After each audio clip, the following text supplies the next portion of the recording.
Guys, it's called to order the regular city council meeting, Tuesday, March 3rd, 2026, 6:30 PM. Will the clerk please call roll? Councilmember Ball, Present. Councilmember Bridge, Present. Councilmember Vega, Here. Mayor Pro Tem Dirk Starbuck, Present. Mayor James Mosby. Present. Please stand and join me with the invocation by Pastor Brian Halterman, followed by the Pledge of Allegiance. Let us pause together for a moment. God of wisdom, compassion, and truth, we thank you for this city and for the privilege of serving it, for its families and neighborhoods, businesses and schools, for longtime residents and those just beginning to call this place home. Tonight, we ask for wisdom for every leader here. Public service requires clarity when issues are complex, courage when decisions are difficult, and humility when perspectives differ. May the conversations in this room be marked by respect, and may every decision reflect a genuine desire for the well-being of the whole community.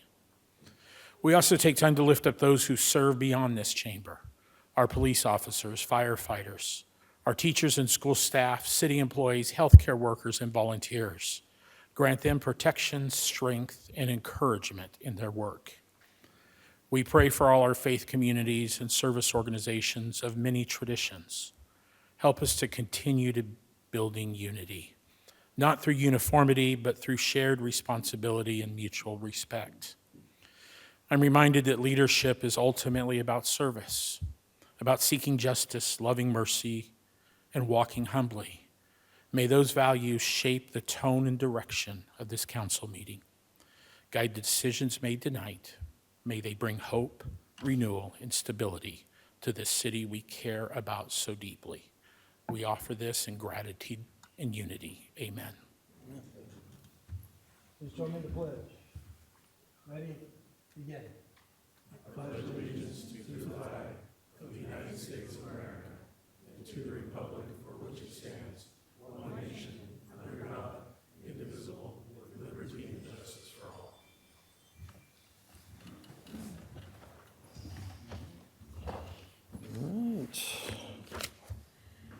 Presentation. Proclamation in honor of Women's History Month and Equal Pay Day.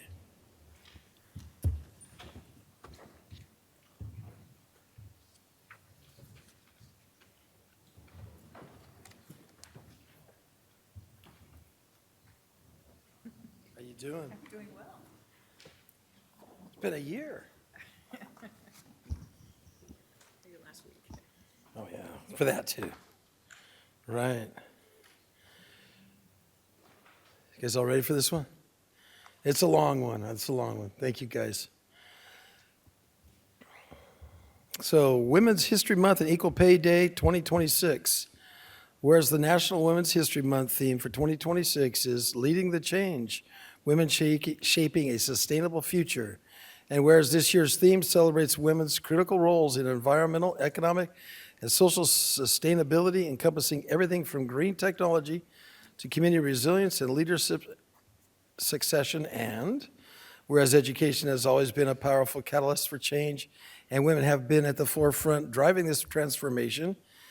I know my mother was, for sure, that's for sure, right? Whereas it is crucial to recognize the achievements and contribution of women educators, mentors, and leaders to motivate all generations to pursue education and leadership roles. And whereas women have been instrumental in shaping societies, breaking barriers, and building bridges, yet continues to be paid less than their male counterparts. More than 60 years of passage of Equal Pay Act, women, especially minority women, continue to suffer the consequences of equal pay. HR director, that doesn't happen here, right? Whereas 4 in 10 mothers are primary breadwinners in the households, and nearly 2/3 are primary or significant earners, making pay equity critical to families' economic security. Equal Pay Day 2026 marks the current state of gender pay gap for women, 81% of full-time year-round workers and 76% for all workers, including part-time and seasonal. And whereas the Lompoc Vanderbilt branch of the American Association of University Women is dedicated to fulfilling the mission of lifting up the lives of females through recognizing the importance of education, equal pay, and by celebrating all the women educating and inspiring generations in our community and throughout the United States and the world. And whereas the city of Lompoc recognizes that there is a nationwide pay gap and is to be credited for its transparency in publishing the pay scale for city employees, and it stands with AAUW and others like organizations in encouraging that the wage gap in all businesses and institutions in the city is closed across the board. And now therefore, I, James Mosby, Mayor, City of Lompoc, California, do hereby proclaim March 2026 as Women's History Month, and this day, March 3rd, 2026, is Equal Pay Day in the city of Lompoc, and recognize the work of American Association University Women, Lompoc Vandenberg Branch, in improving the lives of females for 60 years, and therefore strengthening Lompoc and society as a whole. I witness it here too, and I've put my hand upon the seal of the city of Lompoc this third day of March 2026. Thank you. Thank you, guys. Thank you, guys. Woo! Come on in. Oh, yeah. Okay, so I've got my troops here. So, thank you, Mayor, and members of City Council and members of the public. Very happy to be here. My name is Dinah Perez-Lockhart, and I am the current president of the Association of American University Women, Lompoc Vandenberg Branch. And on behalf of the branch, we are honored to accept this proclamation on behalf of all residents, and particularly women, here in Lompoc, and recognition of March as Women's History Month, and today as Equal Pay Day in Lompoc. The AAUW has a very informative website, and there's our initials there. You could just Google that. We have a number of reports on the web concerning women and girls. A very good study on our website is called The Not So Simple Truth About the Pay Gap. And I looked up some statistics for Lompoc's workforce, female workforce, and I learned that 59% of Lompoc women 16 years of age and older are in the labor force. Some of those top industries that employ women in Lompoc are public administration, finance, insurance, real estate, property management, transportation, and warehousing. But I also learned a troubling statistic. Working women in Lompoc earn a median income of $30,775 compared to $40,286 for men. What can we do to help achieve pay equity for women? A couple things. Access to affordable higher education by protecting Pell Grants, work study, and supporting income-driven loan repayments and public service loan forgiveness. Paid leave helps women and other caregivers to care for children, recover from pregnancy, and return to work, protecting earnings and retirement security. Employers can perform pay equity audits to catch gaps by gender, race, and other factors. Employers can post pay ranges so there is no mystery on salaries. And I have to commend the city of Lompoc for doing just that. And employers can also standardize pay and promotion decisions and train managers to make unbiased pay decisions and communicate them clearly. I want to thank the City Council of Lompoc and the mayor in particular and his staff. Thank you again for this important recognition on behalf of all working women and families in Lompoc.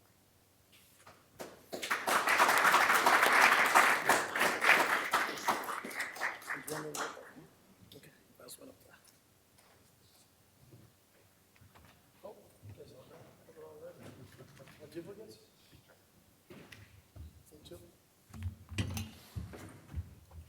Leave one with your left hand, one with your right hand. All right. City manager report. Yeah, thank you, Mayor. I wanted to let everybody know that the annual Easter egg hunt is coming. It's a great event, and it returns on Saturday, April 4th. There'll be a lot of egg hunts there, and I'll get more details at the next meeting, but I just wanted to let everybody know it's coming around. Also wanted to share with everybody that March, the lifeguard training is opening. Registrations will be completed through receive the American Red Cross Lifeguard certification. Those trainings will be March 13th to the 15th and Saturday, March 21st. Finally, I'd like to encourage parents and caregivers to register their children for the spring break camp. This is a great event and well planned out by the Parks and Rec Division. Pre-registration is required. It's $45 a child, and the camp runs through April 5th through April 10th. And you get more information from Parks and Rec on that one. Got some stuff from the library.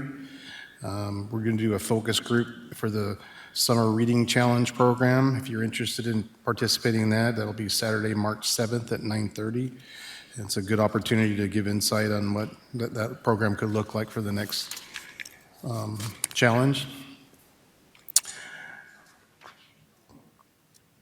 I also wanted to let everybody know that they'll be doing the annual Peeps Diorama contest hosted at the library. Those who'd like to participate can drop off the dioramas made of Peeps beginning Monday, March 16th to Lompoc Library. They'd like the inspirations to be either books, movies, TV shows, or locations in Lompoc. Also wanted to get everybody aware that we had some people run around saying that our water was terrible, and I don't agree with that. And I just wanted to let everybody know we're aware of the scam that they're going around the community. But if you are, if it is a city employee, they will identify themselves. They'll carry identification. If they have questions or concerns regarding verification, meter inspections, or bills, don't hesitate to call the city because their safety is our priority. I want to take a moment to recognize our urban forestry team. While traveling between assignments, Donald Dubé and Gamero Orwin came upon a serious traffic collision and found themselves first on the scene. Before emergency responders had arrived, they quickly accessed the fire extinguisher and helped put the fires out, so some of the vehicles that were catching on fire. They helped the occupants get to safety. They were there until the EMS team got there. I just wanted, EMS or EMT? Anyways, sorry.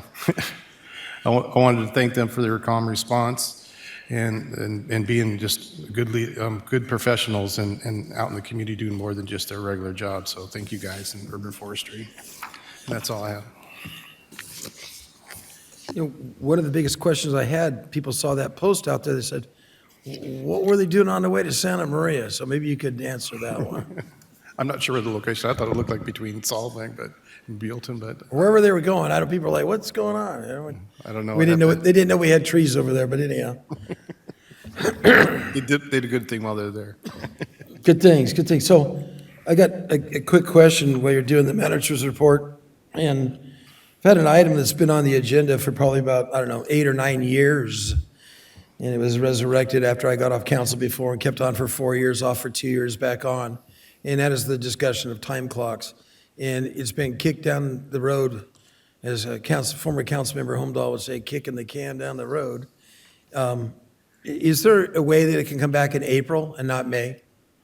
It just keeps getting, We can do our best. We're still trying to do research. Our management service director left a big hole. That's all going to be looked at through the IT division, and that needs to be analyzed so we can figure out what software it's going to need. Right. But we are working on it. We can try and get it back by April. again, it's been 8 years. Well, it fell off for quite a long time, so. Fell off for 2 years, but it wasn't actually legitimately taken off the books. So when I got back on, I was very concerned about that as well. So I know it's an item that nobody doesn't want to be discussed, and I get it, but I'll take you to your word that you'll try to give me the best for April. Okay. Thank you. Anybody else have any questions for the city manager?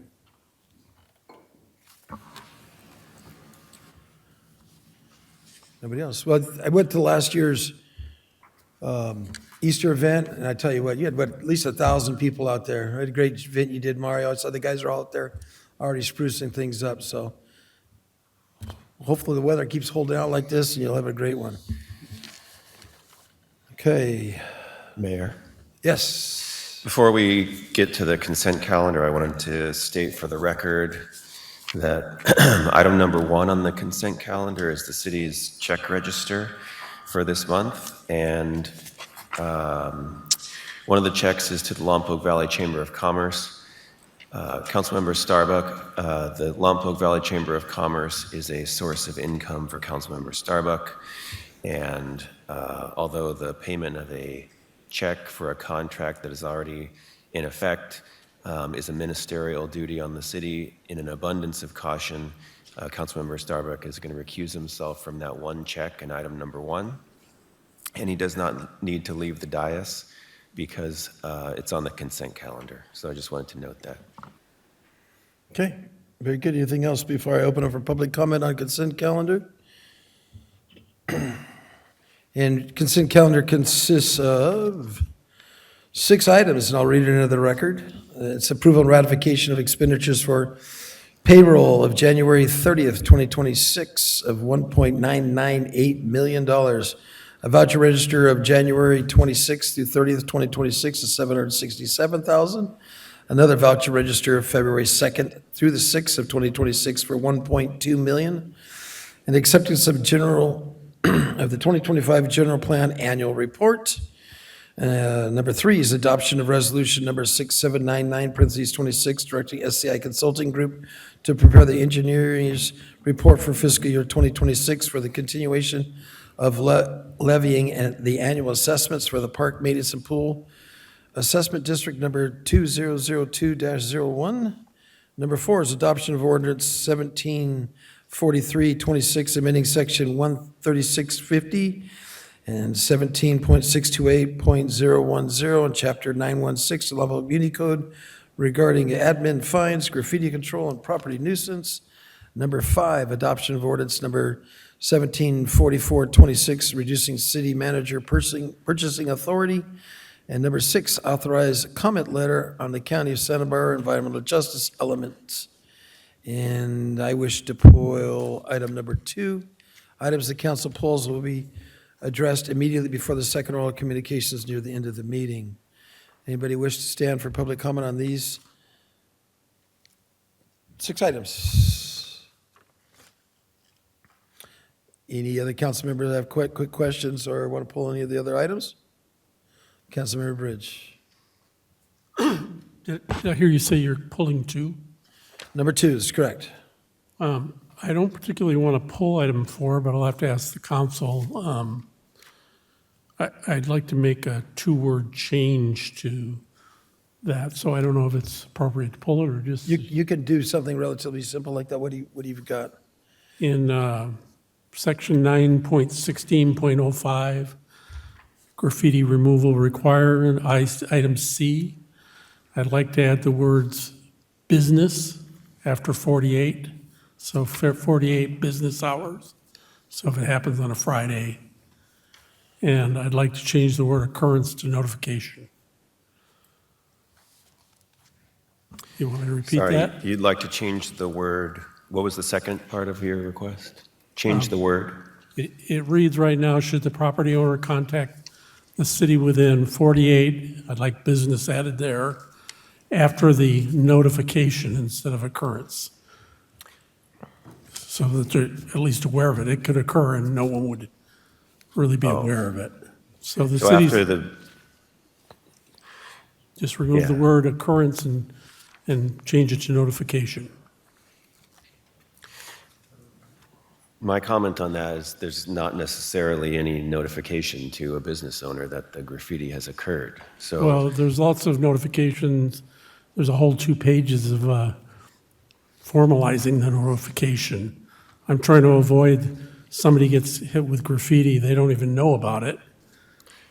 okay, so this would then be the property owner can contact the city within 48 business hours after the city notifies the Yeah. property owner of the vandalism. Yeah, Okay. if that's too big, we can pull it. No, it's not a matter of pulling it tonight. It's just a matter of this ordinance has already been introduced. It's not a problem. It's just a procedural thing. This ordinance has already been introduced, and so it's here for adoption. If we wanted to make changes at this time, we just have to take it to the next council meeting and put it on the That's fair. agenda, and you can reintroduce it tonight with those changes, and then we can bring it back at the next Okay, meeting. well, So I'd like to do that. motion to reintroduce with those 2 changes would be appropriate. Thank you. Okay, Do we need do to you, vote? do you want to finalize the motion to approve the rest of consent with the changes as you put forward here? Sure, I'll make that motion. Okay, motion by Bridge, second by Vega. Let's go ahead and vote.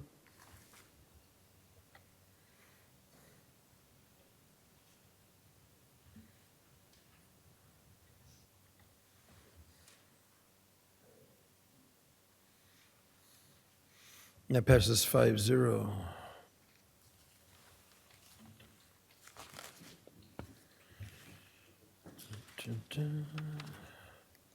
Staff presentations.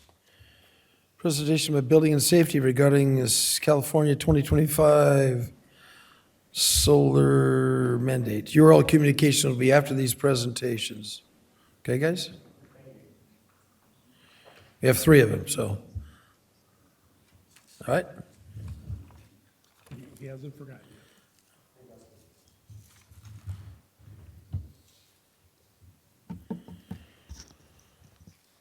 Good evening.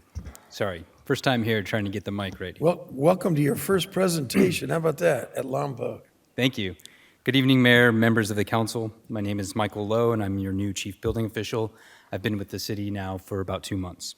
The purpose of this presentation is to provide an objective financial analysis of the 2025 Energy Code solar and battery mandate and its specific implications for the city of Lompoc, so that the council can discuss whether we should petition the California Energy Commission to exempt the city from the mandate and provide staff with direction on the matter.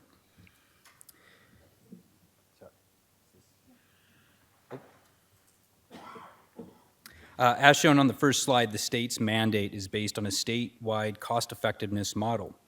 This model assumes a homeowner saves the full retail electricity rate, approximately 20 cents per kilowatt hour, for all the energy their system generates. This core assumption is not valid in Lompoc. Our utility rate includes a 13 cents per kilowatt hour customer-owned generation rate, which ensures that all grid users contribute to the fixed costs of maintaining the electric system.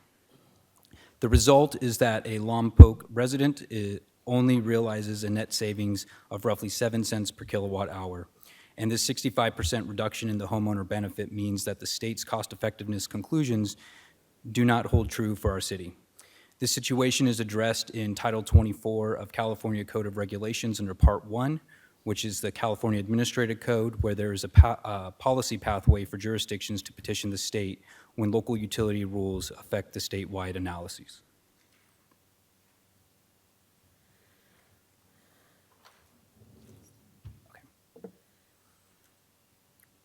The next slide here details the financial outcome for an individual homeowner in Lompoc under the 2025 state mandate. Under 2025 code, both a solar system and battery with an estimated upfront cost of $25,000 is included under this code cycle.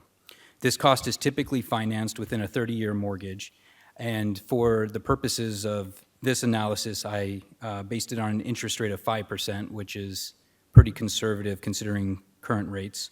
And so what we're seeing is a total cost to the homeowner over the loan period of close to $50,000. My analysis projects the total lifetime energy benefit or savings for that homeowner to be less than $9,000. So the problem with the state's policy is that the homeowners would not recoup the capital investment, and it increases the upfront costs of new construction.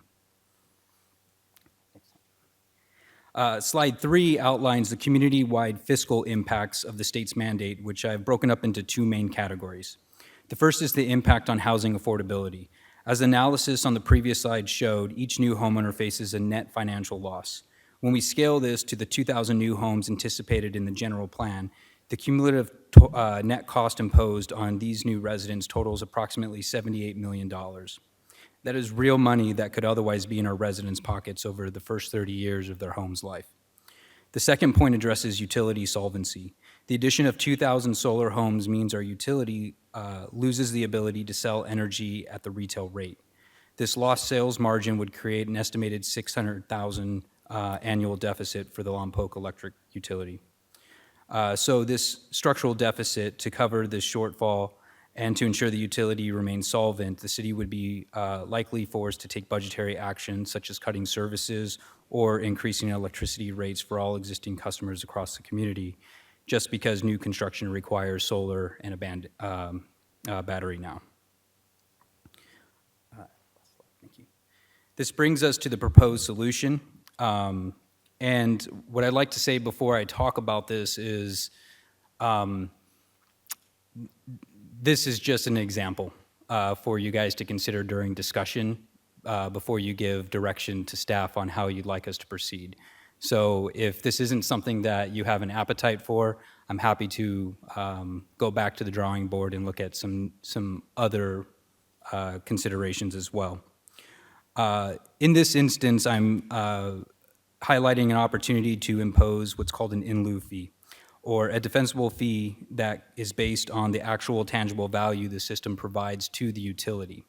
And this is really important to note because we're in a unique position to own our own public utility where, unlike other communities where PG&E could benefit from having more solar, the citizens, the community actually does benefit from more solar as well. This value is the avoided wholesale cost, the money our utility saves by not having to buy power from the wholesale market. As shown, this benefit amounts to approximately $776 per home per year. Now, I want to explain how I got there. We use that annual saving to determine the system's total real value to the utility, which is the foundation of the proposed fee. Think of it like a lottery prize. You can choose to receive annual payments for 30 years, or you can take a smaller single lump sum payout today. That lump sum is called the net present value. In our case, the utility's annual prize is that $776 it saves each year. That savings occurs every year for 30-year life of the solar system. So the net present value of the 30-year stream of savings is approximately $12,000. That $12,000 is the real value because it is the total upfront present-day financial benefit the utility would gain from having that one solar system live on the grid. Now, that would mean that the council could elect to have up to a $12,000 fee and justify that. However, for the sake of this discussion, I proposed, as shown in step 2, a much more conservative fee of $950 per kilowatt, about 25%. This is for a typical 3 kilowatt system, which would result in a final in lieu fee of about $2,800. So this proposed fee, again, is less than 25% of the typical system's calculated real value, making it more reasonable and defensible. It provides a more affordable compliance path and allows the city to still invest in the funds in local energy projects that can benefit all ratepayers. So based on the outcome of tonight's discussion, staff would be prepared to bring a draft petition to the California Energy Commission along with corresponding city council resolution for your formal consideration at the first meeting in April. To draft such a petition and resolution effectively, staff requires the council's policy direction on just a few key items, whether or not to petition the California Energy Commission regarding the cost effectiveness conclusions in Lompoc, the in lieu fee structure, and then also if there is a desire for an in lieu fee, how those funds would be used. And that concludes my presentation. Thank you.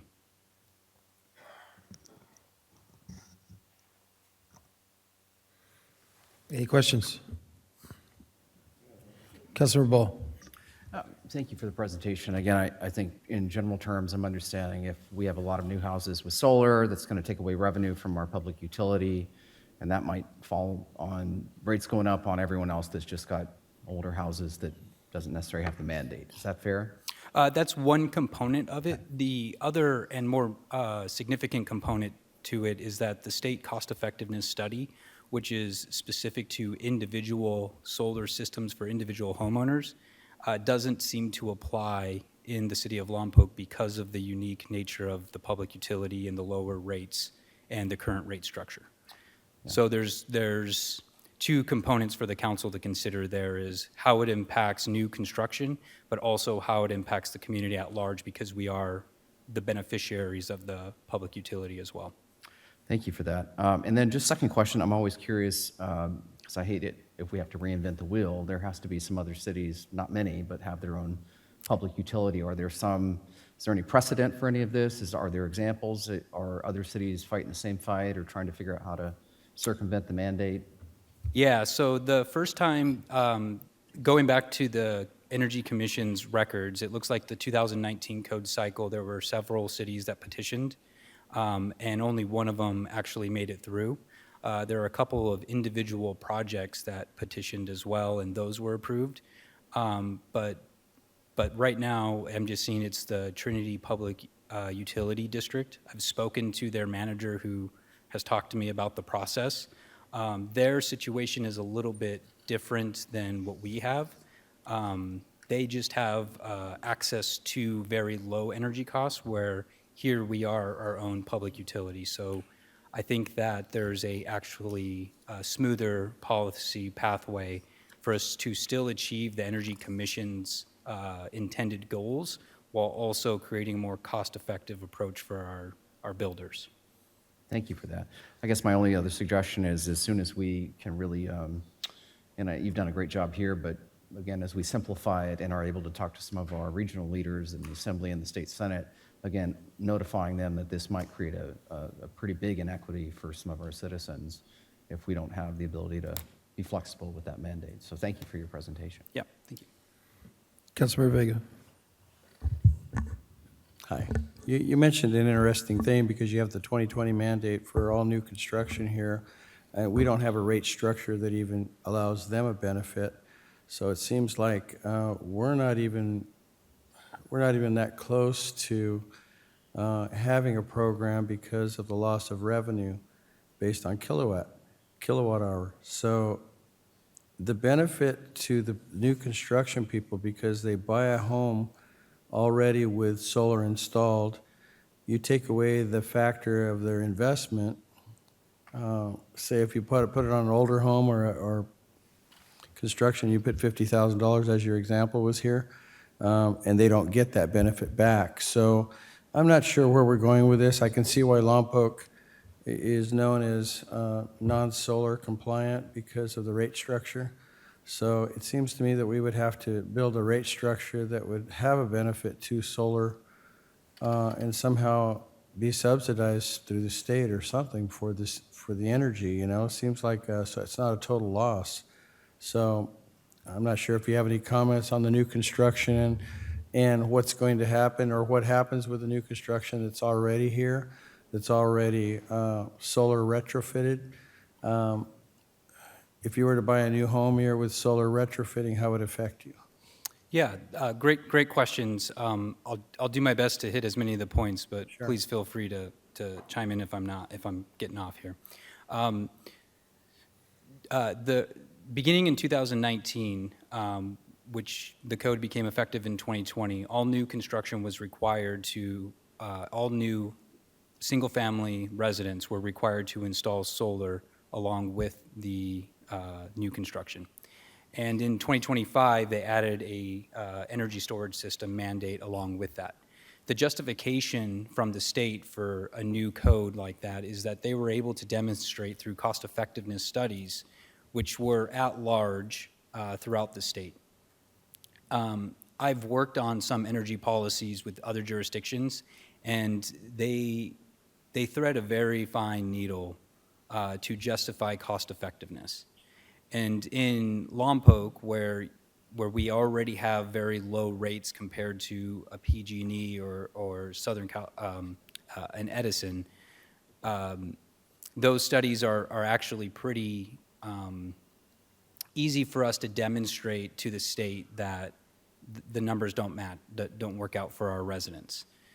The one thing that I would be concerned with in this policy or submitting it to the state is that their cost-effectiveness study, again, threading that very, very thin needle, is only based on solar, and it's based on a specific size system in a certain area. And so how do you compare that? It's kind of apples and oranges.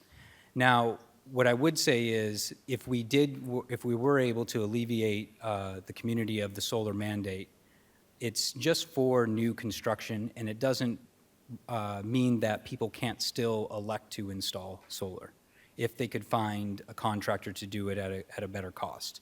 In fact, in new construction, there would still be the requirement of solar readiness, and so they would still have all of the conduit in place as well as spaces within the breaker panels to still install that pretty easily to retrofit it. So I think I tried to capture all the points No, there. that's Is there good. something else? It's good. I think, the bottom line here is, there's no benefit for anyone in Lompoc to use their solar, is what you just said, monetarily. I think that's pretty plain. Yeah. We have no benefit in our cost structure. We don't have a way of subsidizing anybody that goes on solar. So basically, it's not a good investment for someone to do that here. It's there as a mandate. So you're saying if we get the mandate waived for the new construction, it lets somebody off the hook. I'm not sure if it's the builder or whatever. They probably still have to install it. But I'm not sure what you meant by the waiver, of not installing solar in the homes, okay? So that people don't feel a little bit like they've been taken for a ride, so to speak, because you buy a benefit, but there's no benefit except for to know that you're using solar. That's right. Thank you. I think the solar would come to play to benefit once people get to Tier 3 power usage, but in Lompoc, generally speaking, our average is around the Tier 1, which is the cheapest rates. It doesn't really come to benefit until you become up the highest level, which doesn't even meet the threshold of mandates for development, is the Tier 3 power usage. That's where you would actually see it start to pencil out, but you'd be putting a much larger system in, and you'd be in much larger consumption. The fact that we don't have AC units makes this completely another variable that's, and you see how the electrification of vehicles comes along. Councilmember Bridge. So I agree with your Tier 3 analysis that you did there. Could you go back a slide or two where you made a statement I want to understand? It was about, one more. I heard a statement in there about our rates being negatively structured. You didn't use those words, but it was, you had a reason in a paragraph. Maybe it was one more slide back. Can't be that one then, huh?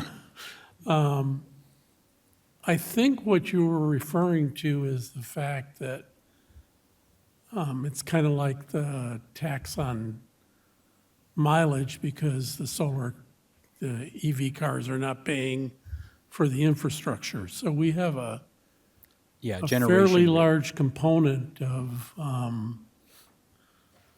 infrastructure rate built into our variable rate. We recently, I thought, put in a $5 flat fee for a meter. And what it wasn't clear to me, I'm sure it was made clear, but I don't remember asking the right questions.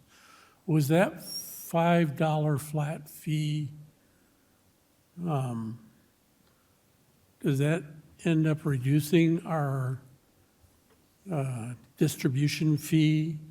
I think that's more than 50% of our fee is distribution, if I'm not mistaken. So did the flat $5 meter fee reduce that, or did we just add that on top? The $5 fee lessened I think there was no increase the first year because of it. We've had small increases since then, but it did make for a lower distribution fee than it could have been. So that was, yes, we lowered our percentage of the distribution fee, Yes. so we went from 16 cents to 15 cents or something. I think No, well, I think it stayed the same. It might have gone down a little bit. And then, but there are increases scheduled. So So it stayed the same distribution fee, but in the future, maybe it reduces the distribution fee? Is that what you're telling me? initially, I believe it lowered the distribution fee, but there are scheduled increases to the distribution fee. So I'm not, I think it's a. Gotcha. It's a It's wash. lower than it would have been, though. without Okay, so if we send you back for another analysis,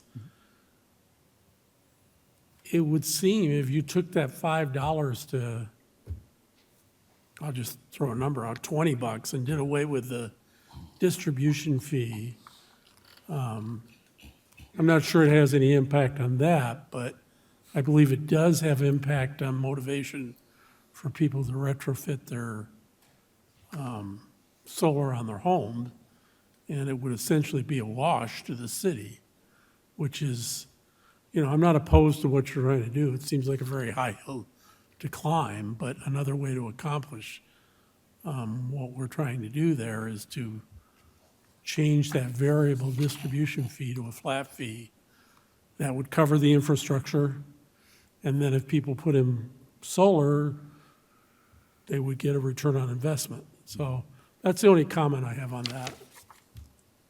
Did we come back to Councilor Vega? You had something? Thank The you. last thing, sorry, I cut you off for some. That's okay. So basically, the direction that we could give as part of the council, since it doesn't make cost-effective sense here, is the mandate that you referenced a waiver from the state. Is that already been applied for, or is that what the direction is you're looking for tonight? That we apply for a waiver for new construction for the city of Lompoc, or is that a statewide thing? That's the direction we're seeking tonight from the council. Okay, I just wanted to clarify for everybody, because going back and forth, and it's not cost-effective, and I don't think we're looking to raise rates, so I just wanted to clarify for us so we stay on the same page and we're not rattling on all night about something different. So why don't we stay focused and maybe after public comment, maybe give good direction. That's why I had to ask him, okay, guys? Thank you. Councilor Ball. So just knowing that it could turn out really bad for ratepayers in a worst-case scenario for Lompoc, I have no problem with proposing to the state to allow us to maintain some flexibility. As a suggestion, we might, their general good intentioned idea might be to have more green energy and benefit from those things. No argument there for me. But maybe we can remind them that we are part of NCPA and they do have a pretty balanced supply of energy that's created from multiple sources that includes some of that green energy. So perhaps we can get some credit, for being a part of the team that agrees with their mandate in a different way. And then I was just curious, from a logistics standpoint, we do have it's been years since we built new houses, but we're doing so right now.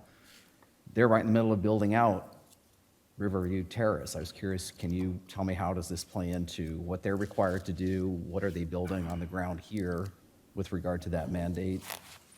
It would not, it'd be my understanding that it would only be applicable to houses built under the 2025 code, and River Terrace is being built under the 2022 code. Okay. There are some differences in the code, in the mandates.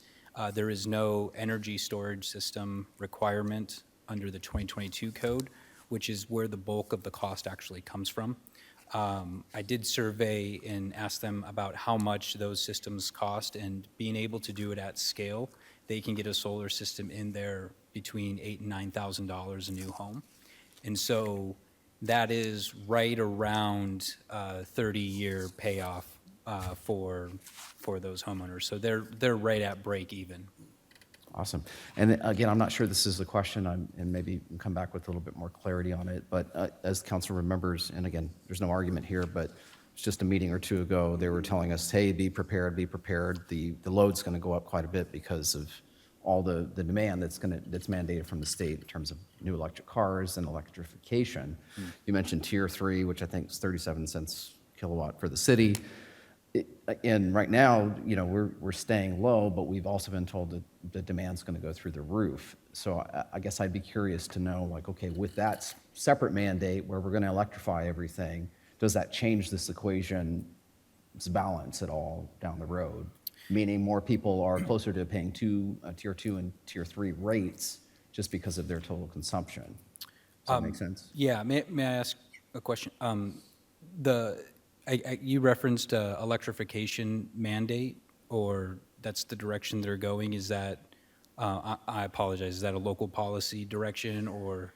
No, we just had a gentleman last time talk to us about updating our, our infrastructure for our electrical department, meaning we need a second substation. We are going to have a much bigger power draw because more people have to plug things in and change their stoves, and water heaters and so forth have to be electric. So just considering that we've been told that the demand's going to go up and there's projections for that, I would just be curious, like, well, with that separate mandate and with this one, does that change some of that penciling out down the road? But again, I'm not sure that's something you can answer right now. Just know I'm kind of curious how those might align. Sure, I got a few statements here. About a year and a half ago, 2 years ago, there was a case that was moving through the Ninth Circuit Court of Appeals regarding restaurant associations versus the city of Berkeley, who actually did have a electrification mandate for their city. And the Court of Appeals came back and stated that that was actually illegal and that they could not mandate full electric in all new development. And based on EPA standards or from like the 70s. I did check in with the Public Utilities Department about future demand, and it's my understanding that there's enough demand for what we are currently projecting, but I would defer those questions, Mr. Valle coming in. Thank you.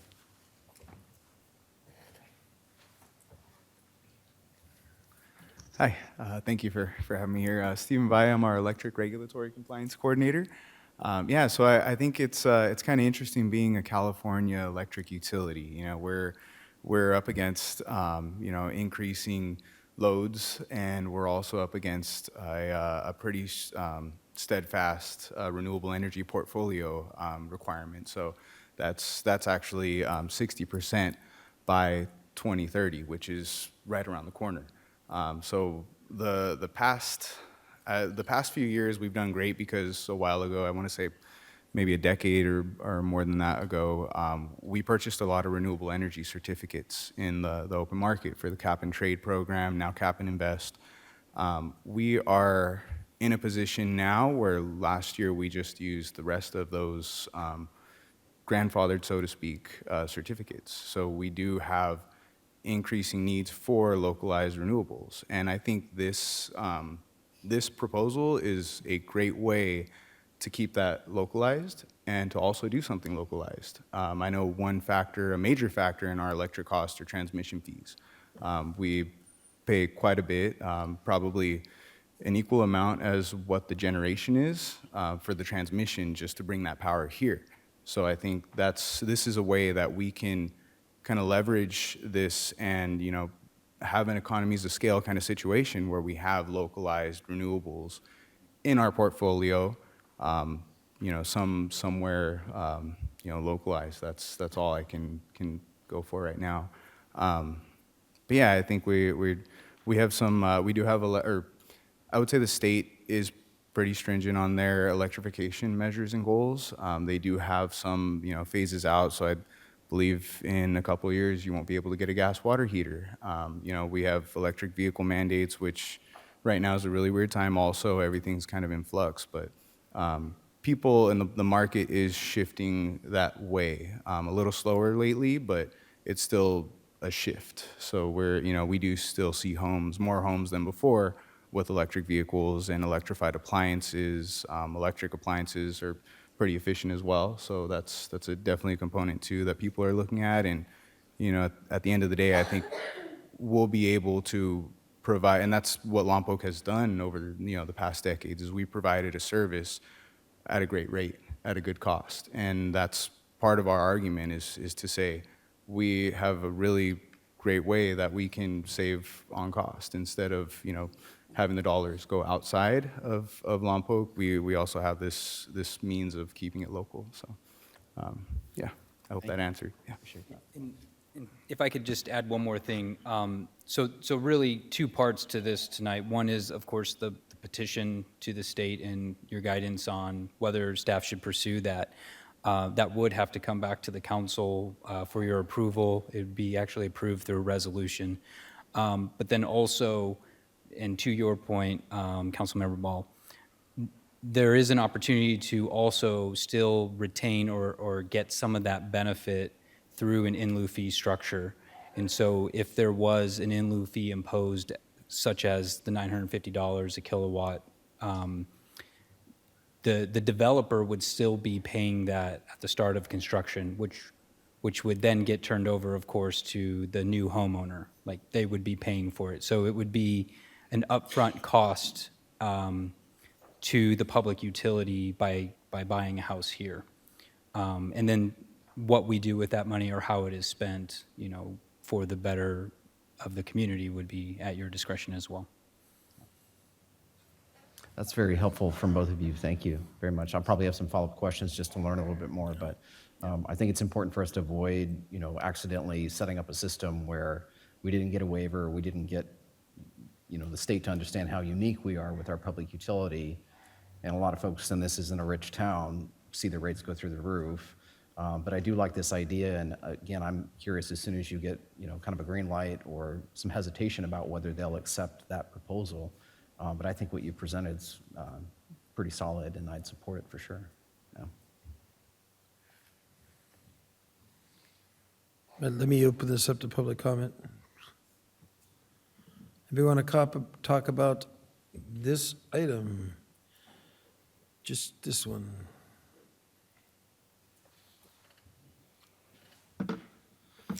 Good evening, Mayor, City Council, Karen Howenstein. So this green energy bunk is not cost effective at all. It's cost us a lot. It's continuing to do so. I think it's one of the major reasons why we very well may have a regime change at the highest levels of our state government soon, because it's failed.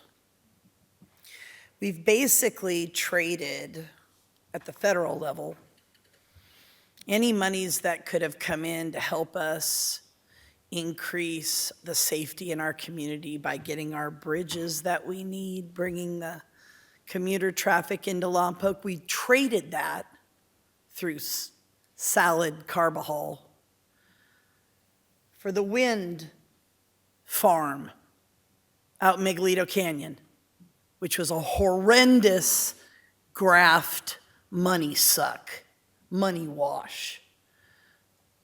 Almost as bad as the cartel money washes, which are horrible and still going on today.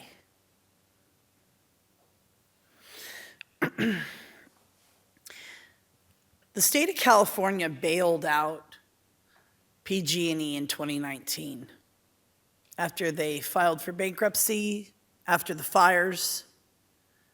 The state of California and PG&E has a nepotistic relationship, especially with relation to this green energy bunk that they've fed all of us that we're paying for.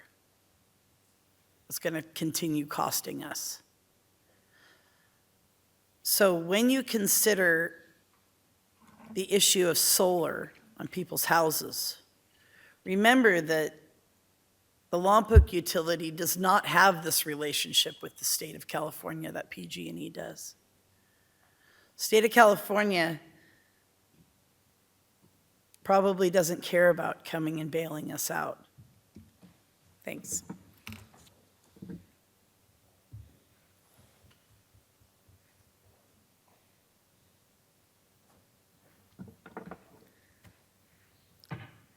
Hi, everyone.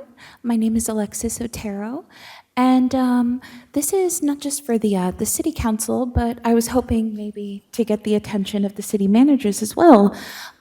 Is there any way, because I mean, solar energy, we have a lot of sunny days here in Lompoc. And instead of it being up to the individual homeowner, is there any way that we could potentially look into grants with, either state or federal, to build potentially solar power here? We have lots of sunny days, like I was saying. Regardless of how we feel about it, time marches forward. Solar is the future. And solar energy, the panels that they're coming out with have improved tremendously, not just in the amount of energy that they can gather, but also in how long each solar panel lasts.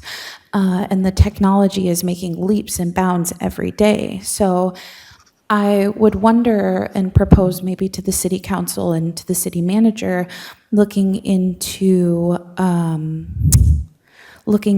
those grants to maybe get a solar farm out here.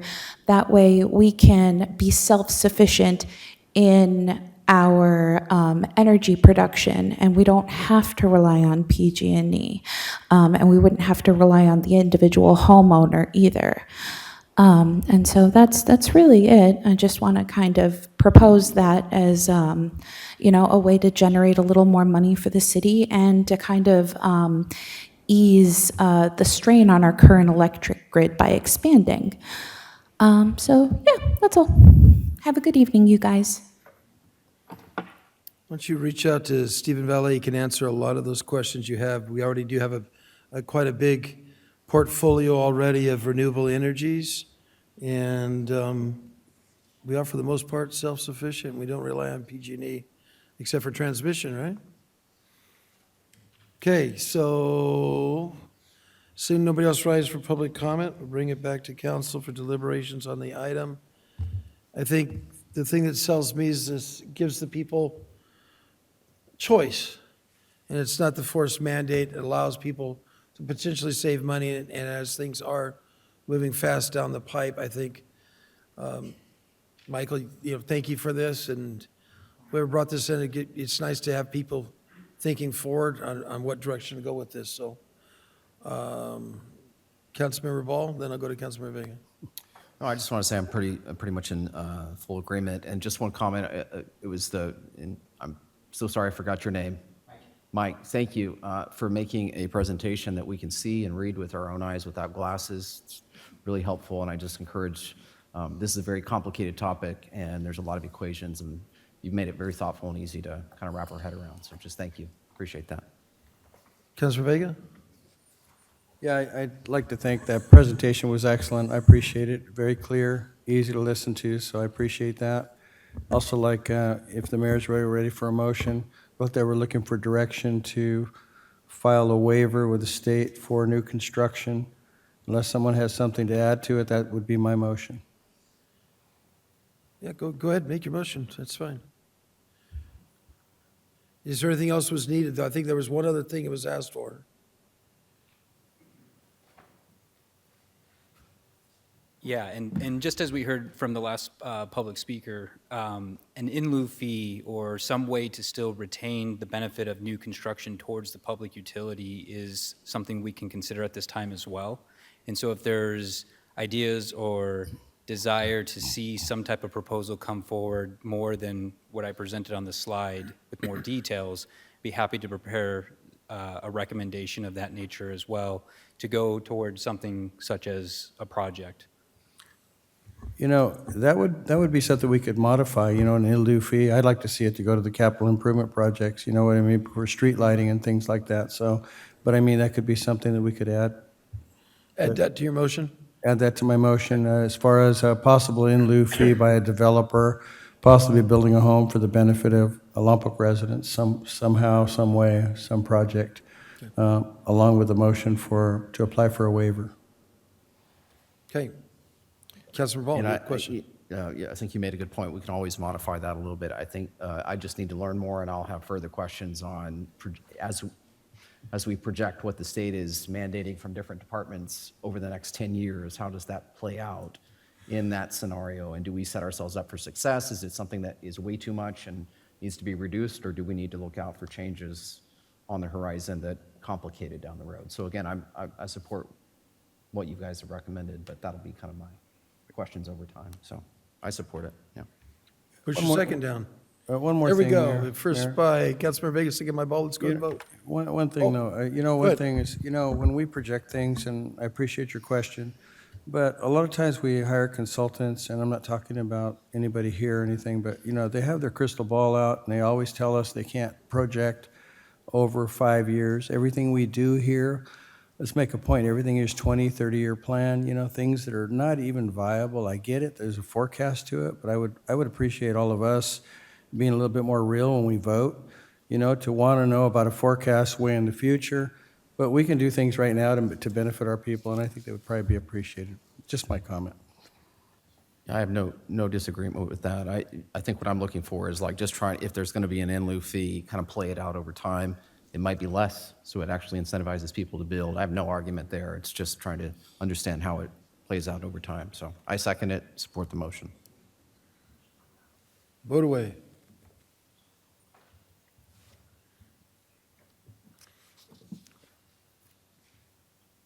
Very good, and that passes 5-0.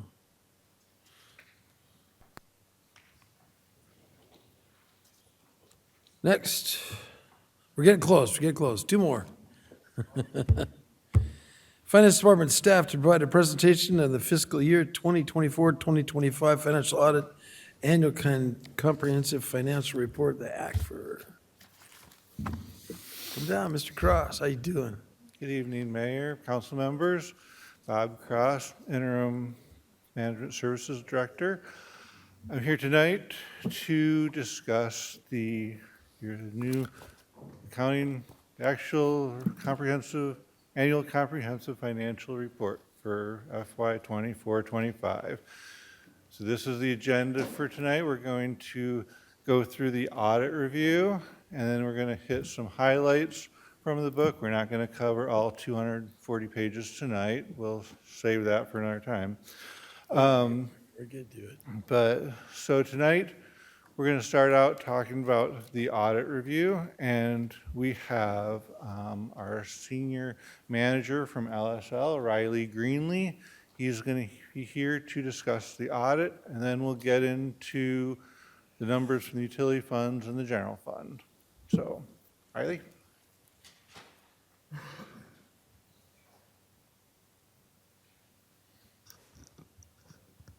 All right. Thank you for having me this evening. So yes, it's my pleasure tonight to present the results for our annual financial audit for this year. I like to kick this off with recognizing, like Bob said, it's a 240-page document. There's a lot of work that goes into this audit. It was a very good audit year for us, and we're very thankful to Bob, Matt, and their team for really providing these things and being available, letting that be a smooth process in lieu of their normal everyday job going along. All right, so we'll get right into it. So the basic responsibilities we have in relation to the audit is we do it in accordance with 3 standards. First standard is your generally accepted auditing standards. This is your baseline. Every audit is done in accordance to these. One step above that are government auditing standards. So there's some extra compliance and things that we have to look at as part of that. And then the third level is uniform guidance, which really looks at the compliance around any funding that the city gets from the federal government. Kind of leads into our single audit that we perform for the city that's currently underway and not due until the end of March. So during our audit, we always exercise professional judgment. We come in with professional skepticism, really that trust but verify approach. The audit is done with a risk-based approach, meaning we don't go through and test every single transaction that the city has. We gather information and kind of develop a plan of attack to what's important for us to get that reasonable assurance. Through that comes with understanding the internal controls around the city. How is a check cut? How are invoices processed? All that helps lead into that risk-based approach. Looking at any significant estimates, making sure those are reasonable, in line with other cities, other clients we have in the industry, and then any other conditions which would signal a doubt to continued financial viability at the city. So really the audit's done in 2 phases. So phase one is we call it our interim phase. We did this back in April. This is the time of year when we go through those internal controls. We look at overall fraud risk and control risk that we see. We try to provide feedback, best practices for, we're already looking into controls and looking at these procedures that kind of help the city stay in line with industry standards. This helps us develop the plan when we come for phase two, which is the year-end audit, we call it. This is what when you think of an audit, this is what we're doing. We're doing those examining of balances, we're confirming, cash accounts, we're pulling those, pulling and substantiating, different support like invoices, checks, receipts, all that fun stuff. Analytical procedures and any other inquiries of management that we might need to get that reasonable assurance. So in the end, we issued the report this year on February 18th of this year. Yeah. And then the last piece, results, because that's what we're here for tonight, right? So we issued an unmodified auditor's opinion. What that means, that's the highest level opinion that we can issue in relation to an audit. We issued some letters accompanying that, outlining that we had no material weaknesses. We did have one significant deficiency that's detailed in there, and no other material non-compliance that we noted. Really the biggest impact this year is a new GASB pronouncement, GASB 101, around compensated absences, really redefining how we value sick leave, any other PTO, to employees at the city. So you can see the impact in there. It's disclosed in the notes to the financial statements. We looked at the reasonableness of the two largest estimates, which is your pension and your OPEB liabilities. We had no issues with those. In addition, had no difficulties that we encountered during the audit, no corrected or uncorrected misstatements that we noted. We obviously had no disagreements with management, and any prior year findings or issues we considered resolved at this time. That's really all I have for you. I think questions we're going to pass it back to Bob, but thank you all for having me tonight. Thank you. You have a question for him, or let Bob continue on? Do you have something up front? I have a question for you real quick, please. So repeat what you just said. You said everything looks great, there's nothing internal, notice everyone's happy, things about, but you said there was one area that, and it's listed in here, but one area that either caused concern or wasn't necessarily in line with. Correct. So perfect. What does that mean? we did have an internal control letter. We had a significant deficiency finding that we issued, but it doesn't alter our opinion. We still issued an unmodified opinion, and we're comfortable with the reasonableness of financial statements. So I'm going to push you a little bit. There's no internal fraud happening at the city that you could identify, right? But what you're saying is there might have been an area where someone or anyone might take advantage of the city in some context because there is not sufficient oversight, or can you elaborate on that? So within the scope of our audit, we look at internal controls where we could see weaknesses or deficiencies in them that aren't up to industry standards. So a significant deficiency really focuses on a deficiency in such controls that could lead to some sort of issue. And you've made suggestions on tightening up that area. Yes, so in the letter, you'll see a recommendation from us on how to address those controls, as well as a management's response for Bob and his team to kind of lay out the groundwork for the plan. Perfect. Thank you very much. Of course. Thank you. I'll have some questions for Bob. I'll let Bob do some more presentation, and maybe it'll reflect back to you as well. Thank you. Okay, so for fiscal year 24-25, first slide we have the activities, operating expenses, and revenues for our utilities.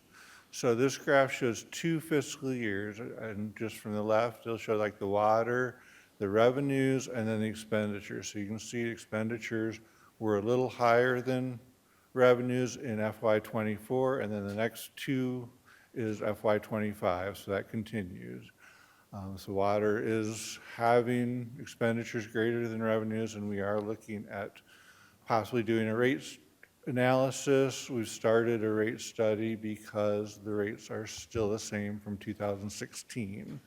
So, but anyway, those are the results there. The next 2 are for electric. You can see we've had revenues, operating revenues greater than expenditures, both FY24 and FY25. And wastewater, we've been really close to revenues and expenditures in both fiscal years. And solid waste revenues have been short, have been less than expenditures, both fiscal years. So. And going forward, we have the governmental side, we have the general fund and all of the activities there, police, fire, library, parks, rec, all the typical general fund activities. And we have special revenue funds, which are CDBG, Measure A, and special gas tax, and we have capital projects. Those make up the governmental activities, which is in the financials. So governmental activities, I want to focus on the right-hand side because we found some issues with the pie graph. So on the right-hand side, the charges for services is the largest revenue source for the general fund at 19 million. Then we have sales tax is about 17 million and property tax at 12 million. Those are the major revenues that fund governmental activities. And then here, this compares the fiscal year 24 with 25. So you can see charges for services increased almost $3 million. And the result of that is from outsourcing our cost allocation plan. We were, according to the consultant, we should have been billing more for charges for services. That's one of the reasons that increased for FY25. Then the property taxes increased a little bit. Sales taxes was pretty even. And you see, I want to highlight the operating grants and capital grants. Operating grants went up 2.8 million, and capital grants went up another almost 2 million. So that was really good, and that's going to lead into the next slides. So expenditures, you can see the main activities. Governmental expenditures, we have police, that's about 17 million. We have general government, about 11 million. Those are the primary ones, and then there was a lot of capital outlay, capital projects we were able to do in FY25. And then comparing that with the prior year, you can see general government was very close. Police protection increase, and a lot of that was due to recognition of grant. So they got grants for their CAD RMS program, and so that was recognized there. And then the other, in parks increase, and again, that was due to receiving grants for parks funds. Engineering and streets, we had more street projects in 25 than 24, so there was increased activity and expenditures there as well. So. And then the general fund, the balance, this shows kind of a 10-year history of where it's gone. And you can kind of see 2022 is the largest amount. That was during the ARPA funds. And since then, it's been down to 12 million. We actually increased about 370,000 from 24 to 25. So we'll be discussing that again when we do the mid-year update. Probably at the next meeting, so that's just the results for FY24. And before we get into questions, I want to say a few things. As Riley showed, the audit starts in April, and we're still working on the single audit from last year. It's a year-round process between researching all the new pronouncements, the field work, producing the statements, proofreading the book, producing the book, and then the single audit, the grants. It's a year-round project. And we couldn't do it without help from all the departments here. They all are right away answering questions when we need documents, when we need information, when we need them to fill in information for us. I also want to thank the finance department, recognize them. It's this group of 12 or so staff, and put in hundreds and hundreds of hours on this every year. And especially my predecessor, Christy and Matt, spent weeks, weekends, holidays, working on this book. And it couldn't have happened without any of that. So with that, we will work on questions. I don't have all the numbers memorized, but between Matt and I and Riley on audit questions, we will answer what we can. Yeah, thank you. It's one of my favorite books to read. I've already read it twice already. That's awesome. Just love it. I'm glad to hear it. Hey, so if you go back to slide 13, and I'm still waiting for my hard copy, by the way, for the cost allocation book. I was told I'd get one. Been asking one for a while. Is there a way I can get that book, see that study that we approved through the budget cycle without seeing his study? Is there a way we can see that? City try. manager, can make sure we get one? I'll contact them. Yeah, I'd like to see what we approved. It'd be nice to see this. All right. New methodology that increased expenditures by, or revenues, however you look at it. If you're a utility, it's an expenditure. If you're a general fund, it's a revenue. But $3 million. So on your first column there, is the ROW in there? The right of way that we were charging utilities? Is that in the first column there, the charges for service? That's a good Would that be in that column? Yeah. Yes, So that'll be reduced by 1.8 million by court action, right? yes. Okay. So we'll see a change in that one. All right. It really stinks that our sales tax are flatlining like that. And that's scary. Those are scary numbers, especially with inflationary components going on the way they have been. It is good to see that our property tax is up in one aspect. People's assets are gaining value. If you can go back to the last slide, I have a lot about in the book, but I'll dig to that later. And there's statements, they're things of importance. Yeah, you know, your book, Note 13, loved it. Good job, thank you, guys. But I'll drill on some more of that stuff later, but the last slide there. So it is a little deceiving there for your fund balance, because a good percentage of that is restricted, is it not? Yes. So what, about $7 or $8 million is restricted, if I remember correctly? Because it looks like, hey, we got a bunch of money we can just have fun with. But you have a lot of it's restricted, so it's already locked down. Right. We'll do the breakdown at the next, then when we do the mid-year review, Yeah. we'll do the breakdown. I just wanted to make sure when people see that, they start Right. getting excited. But when you have funds that are restricted, that means you can't spend them for just whatever you want. You're correct, yes. So Yeah. I think about half of that is restricted, or Yeah, maybe a we'll- little bit more. So I think those are important things. Appreciate it. Yeah, but thank you guys with what you did here, and I'd say that, other than that one big mistake I found, you guys did good. You know, everything else was pretty good. Thank you. I was impressed with that, and We found all the rest. I'm sure you did. Yeah. But anyhow, Councilmember Ball. Yeah, I just want to second that. Thank you for all the hard work. I know it's easy for us to sit up here and you guys bring the thing and we just look at the numbers and have a bunch of questions and so forth, but I know it takes a ton of lifting by multiple people to make this happen. So, two quick questions, and it was just on the... Councilor Ball, get close to your microphone. I was losing you. Sorry, I apologize. Sometimes I've been told I'm too loud, so I got to be careful with that. On the governmental activities revenue slide, let's see. Nope. One more. Let's see, the one that One more. shows revenues. No? Sorry.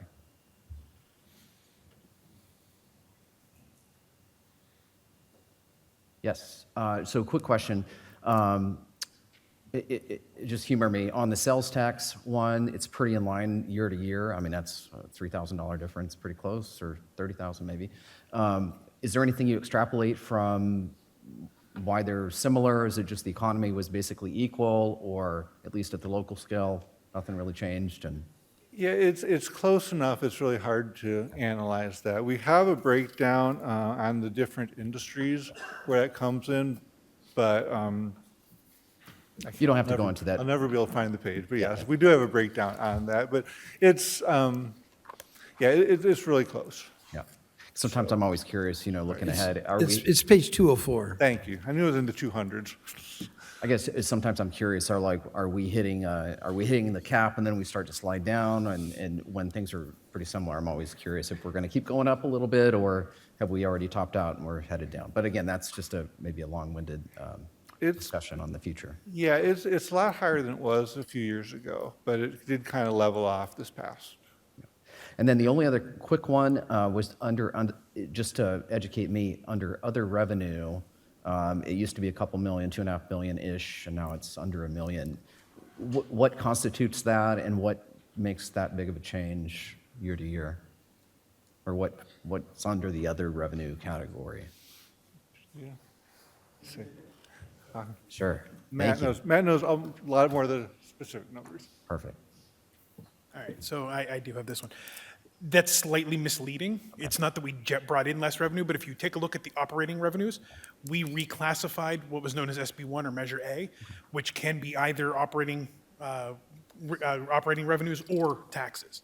So last year, we had it reported as taxes. This year, with Riley's help and his team, we reallocated it into the operating grants and revenues. So in layman's terms, it's just in a different category there. Correct, it just slid from one category to the next. Okay, that's all I wanted to ask. Thank you. Appreciate that, Matt. That's all my questions. Councilmember Bridge. It's a mind-numbing book. It's got lots in it. I'm sorry you Good, feel that good way. job. When I ask a couple of these questions, if you want to just delay them till mid-review, because it's more appropriate there, that's fine. Okay. So we use the term government activities, revenues, et cetera here. Should I, in my mind, think general fund when I see governmental activities? There was a previous slide that shows it's not all just general fund. Go back to- I guess I can look this way. One more, I think.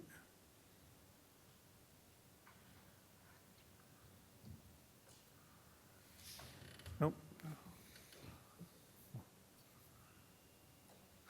Okay, so governmental activities is made up of all the general fund plus a few other activities. And it's on, there's a page where we have all the general fund and then other governmental funds and then the totals. I see. So that's, it's mostly general fund, but there are other items that go into it as well. Okay. And in each of the pillars, so to speak, we saw an expense versus revenue, except the general fund. I never saw that. Am I to just take the balance of the funds balance and subtract the two to get the number? Or? With, on that one, sorry, go to the general governmental fund expenses. A few. Forward. Oh. So this, yeah, no, yeah. That's year to year, right? Yes. So general government, police protection, fire protection, engineering, streets, building, those most of those or all of, most of those, all of parts of those are considered general fund. So the general fund as a whole was on the last slide, it increased by $370,000. What slide was that? The very end? Was that the fund balance? The very slide? end, right, the fund Okay, balance. That shows all the right. fund balance. So that delta right there was That's the final of the general fund. Most of this is general fund, but there are some governmental activities that are in there as well. okay. I think this one probably goes to next week, but on page 37, there seem to be some pretty significant overruns. Did they trigger a report coming back to the council as to how that happened, or when that was approved, or? No. I can answer some of them now, if you want. If you have Wherever is appropriate, yeah. The real question is not that there's overruns, the question is. Increases, thank you. Is what's the procedure for, it's a year, we get these once a year. Right. Is there a procedure that says, oh, hey, we're heading for an $800,000 overrun here? What's the right term? And it's not overrun. So in the current year, we'll be coming forward with budget adjustments if we need to cover overruns. That wasn't required, I don't believe, until this budget cycle. But we will be coming forward if we do need to move funds from one department to another. Okay, cool. On page 40, we have a few pages of debt assessment, but I didn't see the the landfill loan in here at all. That's $7 million. Is that not as interdepartmental? That's an internal loan, not debt, so that's covered. It's not covered with our external debt. There's another page in here, There's another page I missed. Page 113. page Okay, 113. fair Thank enough. you, Mr. Mosby. Um, Yes, page 113. Thank you, Mayor. Okay. Then I got to 48 and 49 and got real confused. Was this just a alignment issue, or were you trying to communicate something with the structure on 48, 49, the way it was? That's how the statement is required, that's the required format for the statement. Okay. It's just the accepted way of doing those statements. So it's not just that, what are you trying to communicate with the big indent on the general revenue and the numbers only being on page 2 or page 49? There must be a message there I'm not understanding. It's another way of looking at our expenses as opposed to charges for revenues by department. And then it's got the governmental activities, and then the utilities, the enterprise funds, and then the lower right-hand side just has the revenues broken out by category as opposed to by area. They're the revenues that can't be classified to any one particular division. These areas in the bottom can't be classified. Right, they, like property taxes is just general. It's not, doesn't go to any particular division. Okay.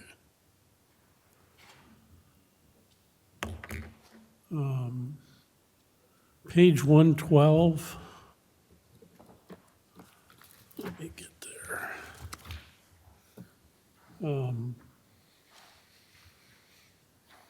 Is the road repair service fund of $10 million, is that an accumulation of all the restricted funds associated with the road, or you know?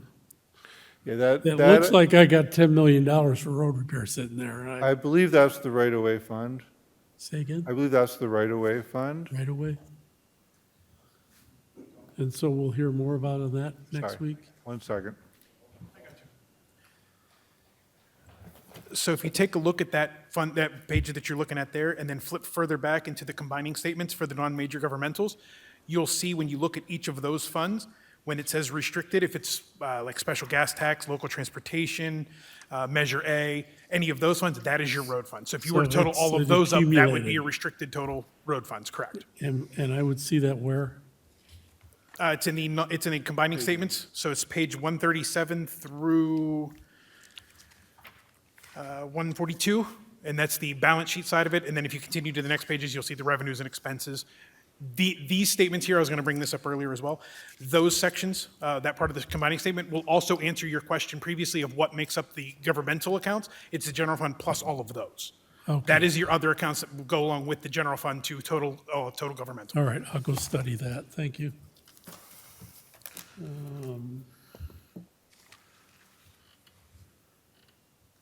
I think this is next week.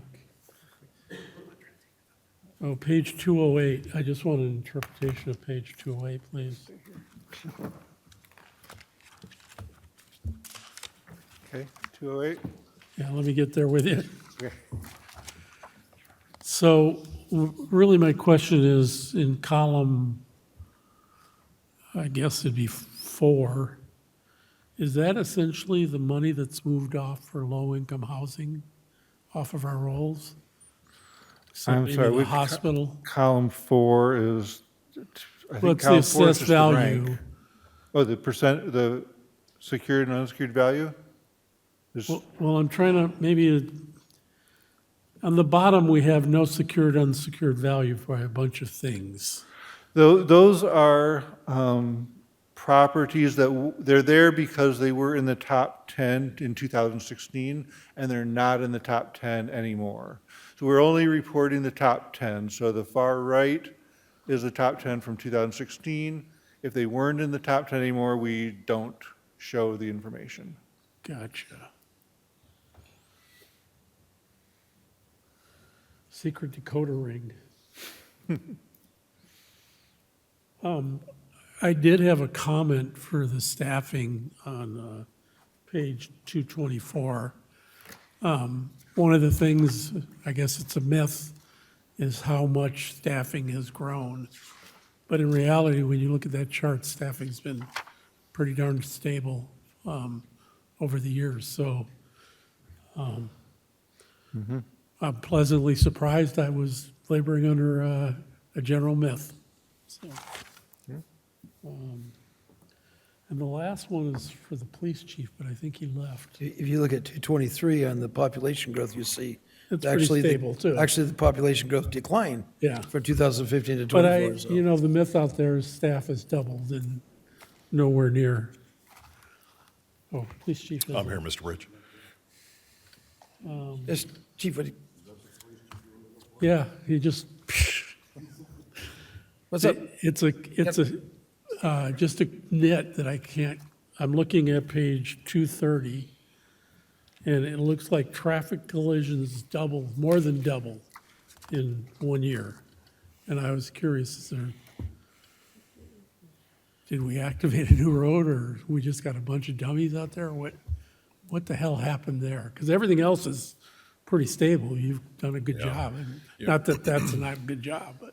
I'd have to dig into it a little bit more to find out the specifics of Okay. it, but if that's what we're showing, then it's. we've Yeah, I had a wasn't number of doubting the traffic number. I was collisions, trying to yeah. understand. Yeah. Because And I tra- was one of the guys who was kind of going, writing traffic tickets maybe is not such a big deal. I think I even Oh, it might have is. had that. It is. But and then I that's- see that and I go, ooh, well, maybe I don't understand. Yeah, And it's not, it doesn't have the attention that it should get in many cases.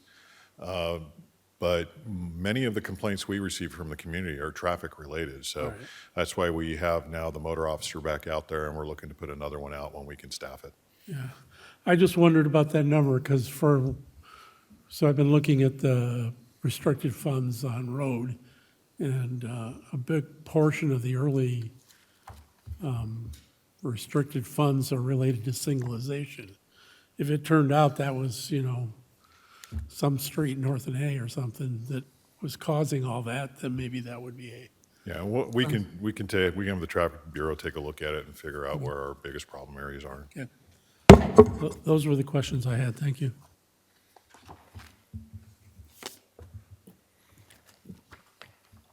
See nobody else, I'll come with a couple items of interest, I think. Unfortunately, this is probably one of the most important books of our city, and sometimes we just gloss over it, and without seeing movements of where we're going or where we've been, and I think it's very important. I mean, page 59 is a significant concern, and I would like to see that we had a way to see, and maybe you could come back with a report down the future, I kind of mentioned with Matt already, and that's the receivables in our four major utilities, and adds up to about $11.3 million. Without knowing the aging on the debt, it could be normal, it could be moving, but in the past, seeing something like that and seeing if we needed to modify something with our billing procedures, something would be nice. And just pointing out that number. If I can respond to that. Yeah, of course.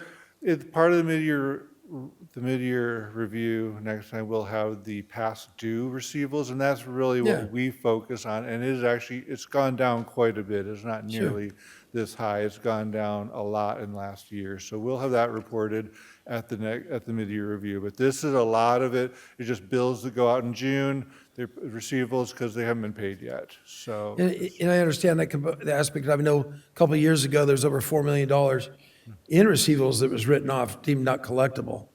And I think it's important when we're going to be looking at raising utility rates, we need to understand if we're billing people that are not paying, it's not fair for the people who are paying for raising the rates because people aren't paying. But it's important to see what we have in there. Another important number is page 94. Yeah, I remember when this number was actually even, the number of people working and the number of people retired or potentially going to receive. And the point of fact is you have 987 people that are ready to receive or are receiving benefits, and you only have 280 active members.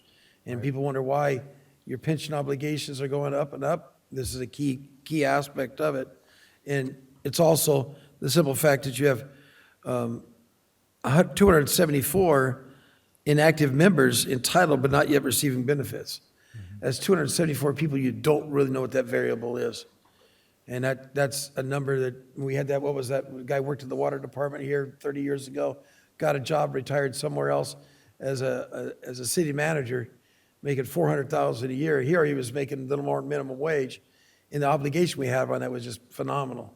So it makes it very hard for you guys to get that moving target. Page 113, of course, note 13, thank you for doing that. There were 2 years in a row that I thought there was significant flaws in it, but you guys have it there with the 7.1, and you have the electrical number back to where it should be. And I think it's important, going back and reading these, people, anybody who might read them, I've gone back 25 years or so reading the other ones, to learn what happened at the time and what we're moving forward with. But it's important that we make these statements so that people in the future can understand what we're doing. So that I know in the past, the city manager, when he was kind of, probably in Matt's seat, we fixed some interfund transfers from like 07, 08 that were, kind of got lost. A couple of them got lost out and get them straightened out. The critical page I think you're looking at is page 125, which is probably, it's kind of in the middle of the book, and it is the spine of the book, and that's kind of the over-under number. Yeah. And the most critical number that's in here is that $944,000 that was in finance and city treasurer. And very concerned when we do stuff like that. That's almost $1 million that's wasn't anticipated and is gone. And I know there's a discussion going to be coming up on if utilities can reimburse that or if that's general fund. My understanding is that's general fund.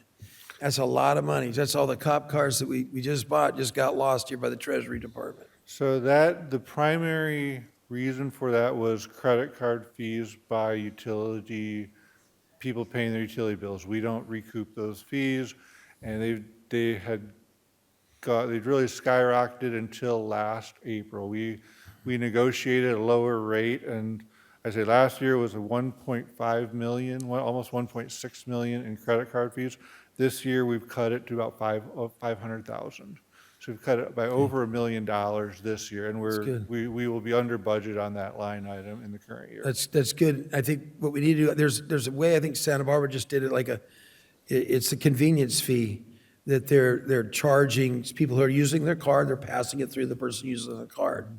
If we go past this to people who pay cash for the utilities, that's not cost of service for those people buying their utilities. And that's why general fund generally eats this, and it stinks. That's a big chunk of money we lost. And there's actually, watching the county supervisor in their budget talks today, I learned something today that there's actually a penal code that's involved with this, that at the county level, if a director does something like that, they can actually be held liable themselves. And I brought to the attention to the city attorney, I'd never heard that before, and sure enough, there's a code at the county level. Now, quite possibly, so there is ways of potentially recovering this. And I was going to make a motion to see if we could investigate this, see if there was case law or something that was out there or another code. I know there's a statement that I got here that says that, and it's very concerning when we do. That's why we put that $100,000 limited in there. Following forward in the future, you were asking what happens to that. We have that limiter in there. It gives them a buffer to get up to 100,000. They got to come to the council and see what's going on. We either say yay or nay to more monies. But it's very hard to hit a target on a budget when you have this kind of revenue. But it says, the city council must control city finances through the budget and no money be drawn from the treasury except in accordance with our appropriations authorized by the city council.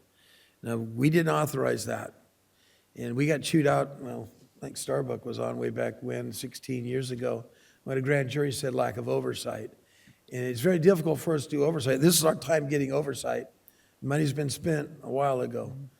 And the only way a lot of time we have to do is reverse engineering this. We did try to do that with the budget. We tried to do it some 7 years ago, and I guess the language had some finesse components in it, allowed people to get through there. but it makes it very difficult for everybody else. And then we go and ask people, like the downside, well, how did we survive? Well, it wasn't the city of Lompoc council, but PD, the budget, you guys left $1.2 million on the table in your budget. And thank goodness you did, or we would have been a negative budget. So it wasn't the council withheld funds for you. You got an extra 1.2 million that it was approved by the council for you guys to spend. And for other reasons, it didn't happen. And the reason why I state that is sometimes people get confused and say, council cut our budget. Well, budgetary wise, it wasn't cut by this council. It was cut by other actions. And so I carry on here a little bit, and it says city departments cannot spend money unless it has been appropriated in the adopted city budget.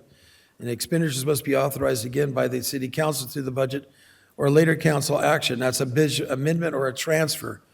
Point of fact is, how did this get authorized to be spent?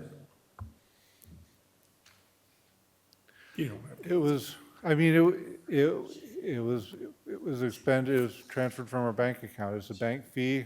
Yeah, I hear you. Had to be done. What I'm trying to do is find ways that we make sure that we can wrap around this earlier on. And I think it was me going to Matt a while back and going, what the heck's happening? I happened to find it through another level, and sure enough, he uncovered it and went to city manager, and you guys got on top of it. And, kudos for that, but how could we caught this earlier? And what I'm trying to get on, and that's what we've been trying to ask, and I think we gave you an extra staff member as well as a budgetary analyst. We had a budget analyst the last couple of years, but I think that replaced his staff member. I just got another one here in September. No, Okay. yeah, we haven't had any staff additions in the last couple of years. All right, so my question for this, and I would need some other council members to go through and to see if we could authorize the city attorney to find out other avenues or codes that might be in there to strengthen our ability to possibly recoup the money or put teeth in it so we don't lose $944,000. So can I get two other head nods to go along with something like that? Councilmember Bridge, Councilmember Starbuck. So to do that, so to authorize the city attorney to see if there's something we're missing here, so we can get, I'm not picking on you, but I'm just, our lack of oversight, we're the ones that always get the fingers pointed at. It's always our fault up here, and we're kind of sometimes the last people to know, right? The good thing on this page is down here, the net change in fund balance, we increased $412,000. So we had balanced budget, we went over that, but again, another thing that happened in there is the fire department, kudos to you guys. You guys were, how much is that? 229,000 under budget. So, good job. Good job. Which helps out, all the way out, all working together as a team to get here. All right, moving on, and again. Actually, Mayor, if I can interrupt 1 second. Yes, for sure. Just to kind of put everybody's fears to ease on this, we did take your recommendation for the credit card fees. As Bob mentioned, we did renegotiate. Going forward, I have one of my staff members is actually tracking and entering those invoices into a spreadsheet so we can track the number of sales, the number of transactions, the total sales, the fees that we're paying, and then coming up with an actual rate. And then we're keeping that tracked going forward and then evaluating that, and that's going to be part of all of our mid-year budget, or our budget updates as we move forward through that as well. And see if we need to do some sort of policy change, a resolution or ordinance, then the city manager can bring it forward to us, that we allow us to charge it and recapture those, once people are paying utility fees on their credit card. At least present it to us so we can, if we have to do that, let's get it done. All right? Absolutely. So, thank you, Matt. And page 126 and 127, I think this is a very important to see what's going on with us. In the total pension liability line, that's about a third of the way down. When you see in 2020, our total pension liability was $195 million. Our total pension liability in 2025 is increased to $250 million. Now, granted, we did a good job because we got a big bite of the unfunded component we're wrestling. But remember, whenever we're doing things down the road and raises and such are being passed out, this is how this number goes the way it's going. That's $250 million little Lompoc has in pension obligation. Yeah, if I can, Matt will correct me if I'm wrong here, but if you take that note, the net pension liability down like the fourth number from the bottom, that is that amount minus what's in the pension currently. So, Right. yeah, it's like 250 million, but the amount we have in the plan's been increasing. You know, it was 140, it's up to 180 million also. Yeah, for sure. So the net is, you know, the 66 million, but yes. Yeah. And we're doing good with that unfunded aspect, but also we still have a whole bunch of people who can retire or aren't retired, we don't know what they are yet. That hidden number. I get it. No, just people need to be mindful on what we got going on. Right. I'll leave the OPEB alone. So going to page 204, this is a very telling number, and this is what comes to quality of life in Lompoc. And recently, at an event that the base had, and Councilmember Ball was there and such, and there was a discussion of how do we get everybody who's working out the base with the good jobs in our valley. And it's about quality of life. And if we can't attract the people in this town, and the reason why I bring this, if you look at the other retail sales stores, and you look at that value that's there, and you go back to 2021 at 197 million, right? 2022, 191 million, 2023, 179 million, 2024, 171. That's the wrong direction. And granted, there could be a lot of different reasons for it. But likewise, if you look at other retail, all other outlets, you look at that number too, and the trend line on that one isn't healthy. That doesn't take into account for 30% inflation during that same time frame. So these businesses, these other retail stores, are 30% less than what they were 4 years ago. And again, this is a point about all the vacancies in our town. We don't need some consultant to tell us. These numbers are here. And that's why I appreciate you guys putting this book together. We spend time reading it and see what's going on.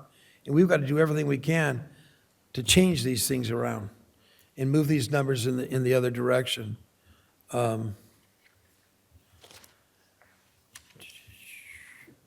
Moving on, page 221, and I realize this is about the wastewater utility fund, and this is our gross wastewater revenues.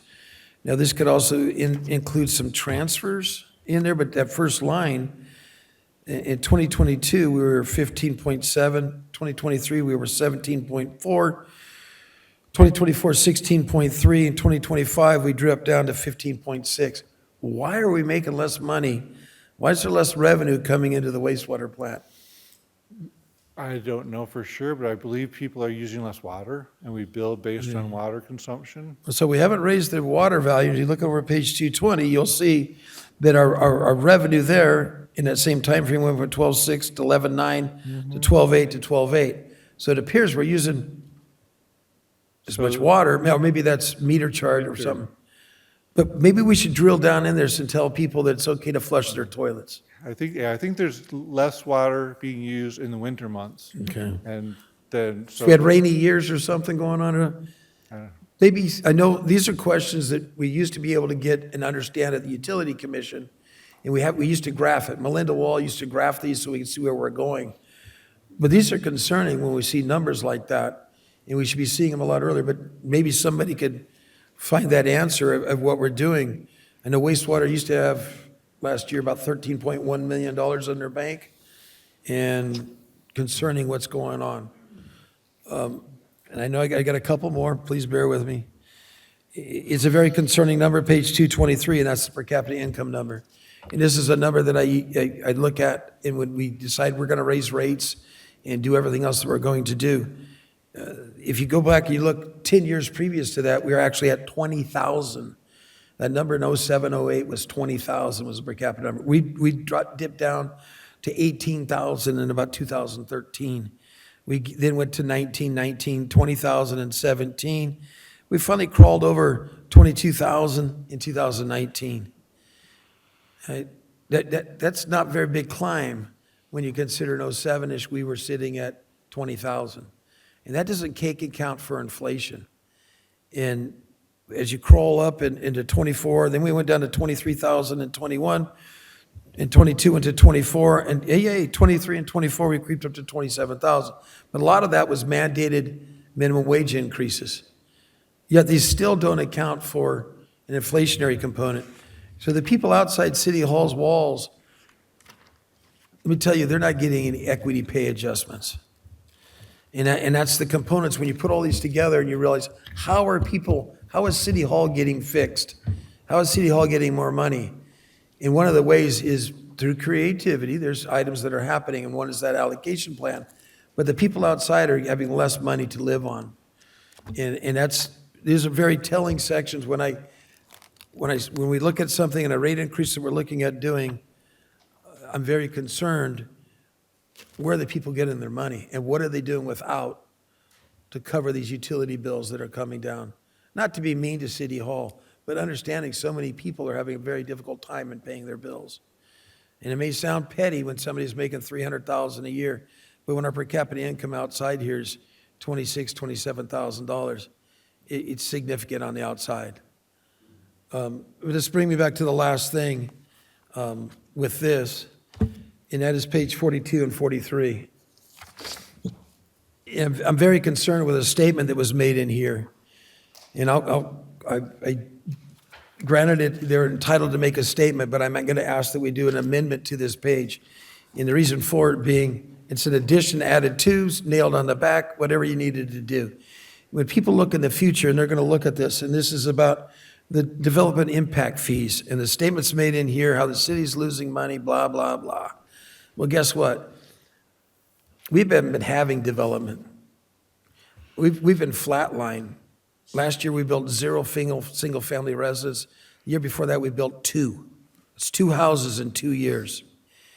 We did this, yes, the statement in here is to potentially get development, but the reason for it is, and if you go back and review that meeting that we had, the study that was brought in front of us was flawed. Yeah, I said the F word, flawed. I could have said another one, but it was bad. They were using San Diego numbers. They had projects in there they weren't going to do. We're not doing the Central Avenue extension, yet we're going to build new development for a project we weren't going to do. I could go on and on and on with the flawed component. I did that day. I had 100 in that list of flawed statements that were made in that report. That's why it was killed. Likewise, that's number one. Number two, the reason why the development impact fees, we already raised the rates in the utilities to cover the expansion that we put on. The wastewater plant expansion that we grew and spent $105 million on, we already raised the rates to cover the bond covenants. We already raised the rates to the water department to cover the restrictions on that. We already raised the rates to cover the purchase of new trash trucks. All that was already been done. So this is a flawed statement that's stated in here.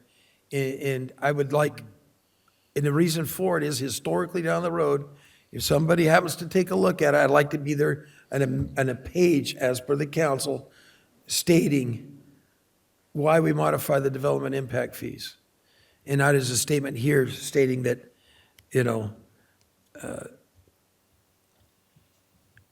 without this, we won't know how much it's going to cost. We lost 7.1 million.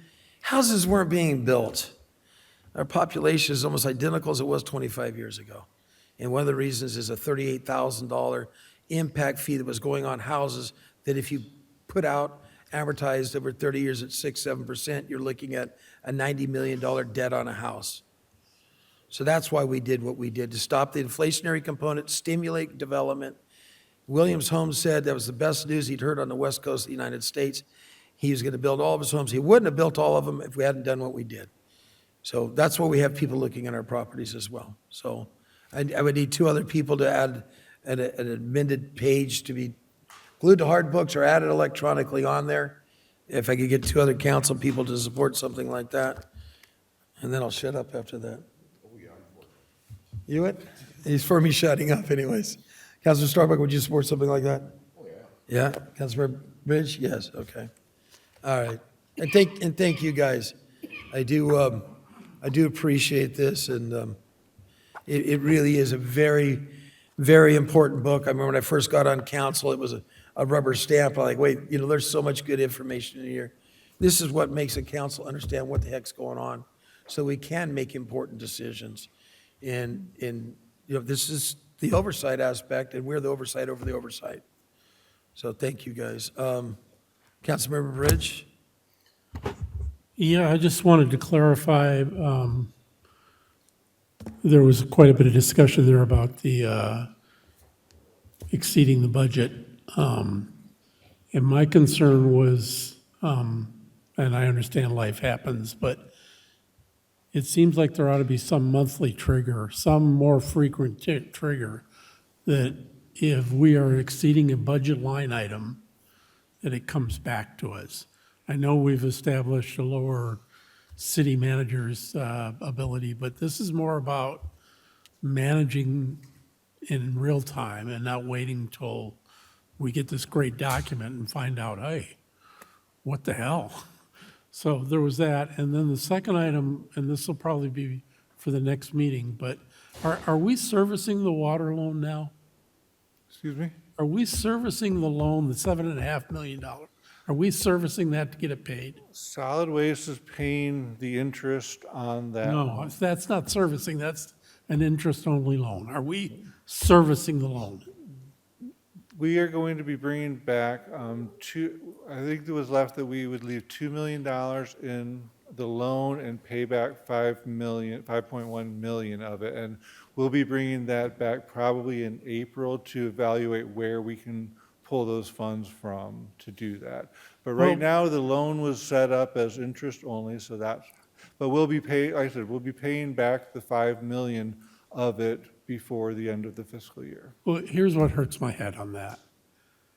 We got a big presentation to do a lease buyback, which was a fancy way to go borrow the money. And everybody stood up in front of us and said, we can service that. We can pay that money. And I don't understand why we're not paying it now, why we're not paying back that money that was borrowed every month. And if it's $50K a month, you said you could service this big leaseback program. I do not understand why you can't just service the loan. So in next week's or next time we're talking about mid-year, I'm going to be harping on that a bunch. So fair armed or fair warned or however that goes. If I could add. Yeah. We weren't in a financial position in order to pay it. That's why we did the interest only for the 2 years, and that's why Bob's bringing it back so we can rectify that situation. But we were not in a position. That's why we had to do 15% increase, 15% increase. We are now in that position. Well, that's great, but again, we were made a presentation that if we'd have approved it, we'd have gone and done a lease buyback program, and you would have serviced that loan. By June 30th. Okay. The process would have So taken until. next week, or next meeting, we're going to get a plan. Says, April-ish. April. The hearing was going to be in April, so because there's no hearing on the rate increases, we're going to be doing that at April instead. okay, and that's going to be on the upcoming agenda list, and that date's not going to move? No. Okay. Thank you, guys. Let me get the public comment. We I need public comment for this? You didn't identify it, city manager? Let's do it anyways. Come on down, public comment. Everybody wants to talk about this one. This is on the financial report.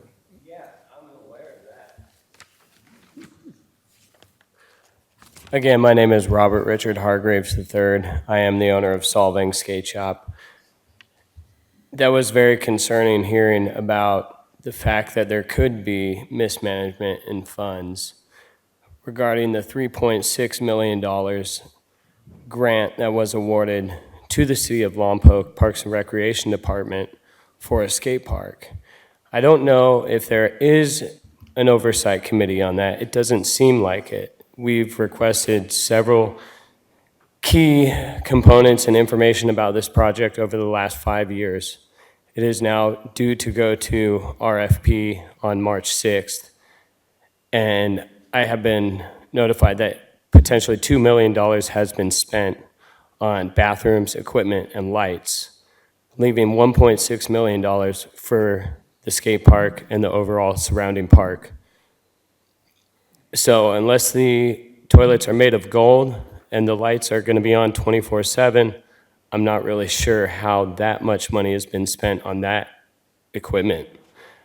My biggest concern is that this skateboarding community will lose out by not having some insight, some input, and being able to be a part of the decision-making of the overall design. It is a little bit, actually, it's a lot of bit too advanced for a beginner skateboarder. As a 30-year veteran skateboarder, professional, I travel the world. And I see this common mistake where the city or the people that put the skate park in place aren't the people that use the skate park, and they become unusable, and they become a home for vagrancy, drugs, alcohol, and safety being the biggest concern. I would hate that to be the thing that happens in our city of Lompoc as a resident, and also as somebody who was at the grand opening for the current skate park. I really want to make sure that we ensure we can drive business to the city of Solvang just by a skate park. I know that because I travel the world to go to skate parks. I teach people how to skateboard, and I've had several parents tell me their biggest concern is that we get a skate park that their kids can go to and use because of safety and also because of the situations that present themselves at skate parks typically. If we can keep the kids on skateboards and keep them off of the ledges sitting down, I think that would help with the idle hands are the hands of the devil. Thank you. Anybody else for the budget book? Do you have anything to say about the budget book? I let him get away with that one. We're about all right. We'll give you some more time, too. About the budget book, anybody on that? Our annual comprehensive financial report. That you just spoke about earlier? This book right here, yes. Another? Okay. Not Jeff. Very good. We'll give you some more time later, too. All right. Excuse me, Mr. Mayor. I'd also like to point out that that is available on our website, the ACFR. So if anyone doesn't want the printed version. That'd be a bestseller, too, right? Absolutely. You be signing books in the entranceway in here? Okay. Do we need anything else? Just accept? You don't need any emotions anymore. We got enough on that. Okay. Very good. Okay. Next, staff presentation. Police Department staff to provide a presentation regarding recent drug use and under the influence issues inside City of Lompoc. Good evening, Mayor, Council. At your request, we have brought back a presentation regarding drug use in the community. These are the numbers from January of 25 through present. And a little, is this working? Okay. So 11550 HNS, HNS stands for Health and Safety Code. It is the primary misdemeanor statute for officers when they discover somebody is potentially under the influence of a narcotic or drugs. It authorizes up to 1 year in jail, but also explicitly supports rehabilitation alternatives. Here in the county, there are a number of programs that the DA's office will use in front of the judge, which is diversion programs, court diversion orders, treatment court programming, and that is only for certain eligible individuals. Those that are repeat offenders of this sometimes are going to face mandatory state time, and so it really is about the individuals. So in the last year, we had 71 incidents of under the influence. Primary or peak months were May and June. Most common window was from 12 in the afternoon till 6 p.m. Number of the arrests were on 8th Street and Ocean Avenue. This is a breakdown of spikes and monthly arrests. You can see that in May and June, we typically see more of the under the influence. Next slide. So our midday afternoon time is usually when we see most of the arrests. And then overnight hours, it starts to drop off.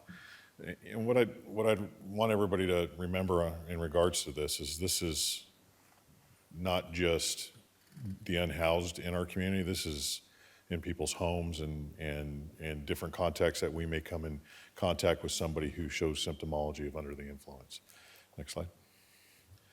This is a heat map. We have a service that we use through LexisNexis called Accurant that takes our data from our CAD system and gives us the ability to map it. This is the brighter areas, the orange, the yellows, the reds show you a more intense area where we tend to see these kind of crimes, and then you can see how it spreads out. Next slide shows a little closer view. So there were 15 contacts along H Street, 10 on Ocean Avenue, 5 on G Street, and when you see Civic Center or Plaza, that's typically the probation or the police department itself. So you can't get too caught up on that. Next one. So what are we doing? What are the next steps? We've prioritized directed patrol during the midday afternoon hours with a focused attention on the corridor areas of H Street and Ocean Ave. We're also asking the officers to have more field contacts and potentially get into situations where they might come in contact with more individuals that may be under the influence. Next slide. So currently we have a directed enforcement, 9 days for a 2-person detail to go out on 6-hour shifts to visibly enforce these laws. I've redirected the Special Investigations Unit, who typically work in the evening late hours for gang problems and violent crime issues, to this specific problem. So they're more in that noon to 6 p.m. time frame. And our hope is by being more proactive and using those resources out on the streets, we start to affect some of the problems that the community may be seeing in some of the high trafficked areas. Next slide. And that's what I have for you for tonight. Questions? Councilmember Bridge. So when did you implement your task forces, or whatever you call them?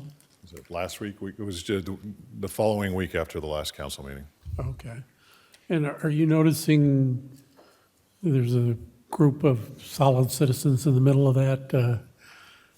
Solid group, might be better. No, way to say. I don't think you can identify one group of individuals in the community. I think addiction problems touch every aspect of life in the community, and depending on the reason for our contact, could be a traffic stop, could be a bicycle stop, it could be disturbance. The officers who are trained in understanding what under the influence presents to them can act on that and then potentially investigate whether they are or not. And what's the standard? You have the incident, you find a person under the influence, what's the standard results? What'll typically happen is the officers, well, first off, officers have to be trained on how to investigate under the influence, and we send them to a 3 to 4 day school to do that.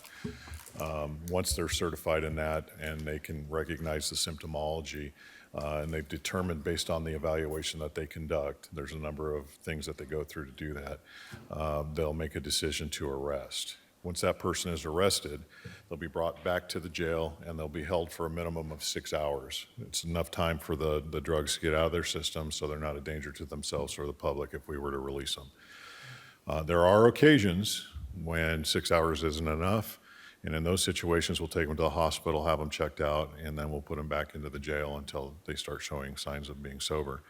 And then once they've met that requirement, unless they are a repeat offender, in other words, more than once in that day, they will receive a citation with a court date, and then they'll have to appear in court and be held in front of the judge to find out what's going to happen to them, basically.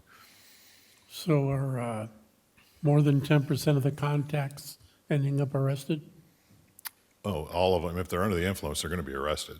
Oh, they're all getting, all those incidents were arrested. There's a liability for the police department if we were to take somebody who was under the influence and walk away from it, and they go out and get run over by a car, we're liable for that. So we take them all to jail, we let them sober up, and then we release them.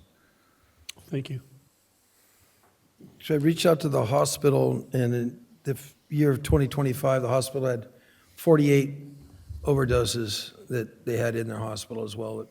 I imagine added on to your number. You might have had some that you dropped off there as well. But I did see a significant reduction recently over that. You guys definitely looks good. Remember the numbers I was just talking about, these tax numbers that we need to increase and fill these vacant properties and get the people from the base living here. The quality of life aspect is important. And the base commander said, the people that are coming there, they're going to drive the main streets and they're going to see what they see and make a decision whether they're going to be Orcutt, Santa Maria, or Lompoc.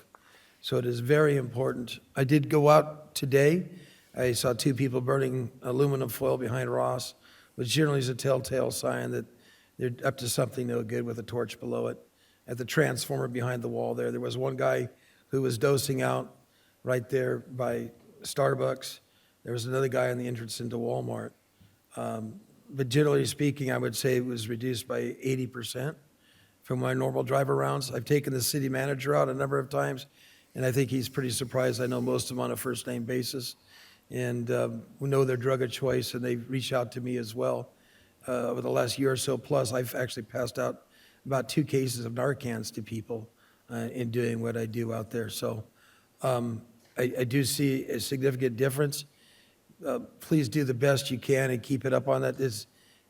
We know we need more revenues, and this is key one, is that appearance.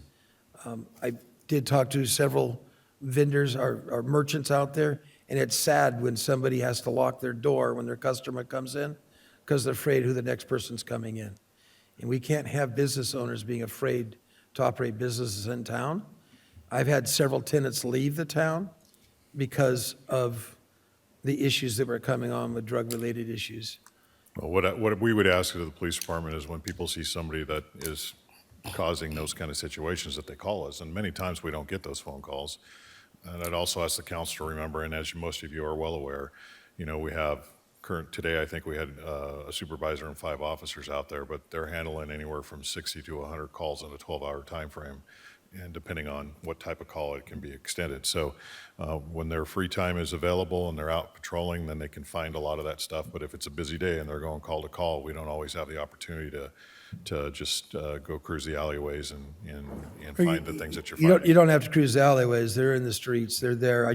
But here's another thing that's out there. I mean, a lot of these people are being called on several times a day. I know one gentleman who overdosed 3 times in a day. It was Narcan 3 different times in a day with ambulance coming to him. And there's a multiple mass repeat offenders. And he was out there. He was actually half rummied out over by Walmart today. I saw him. He'd been in county for about a year, got out, and is already partying. So it is critical for the people who are having these businesses, and they are afraid. I've personally lost a potential large investor who wouldn't even get out of his car when he came to town. And somebody's burning fentanyl on one of my properties. They didn't get out of their car. So why am I coming to your town?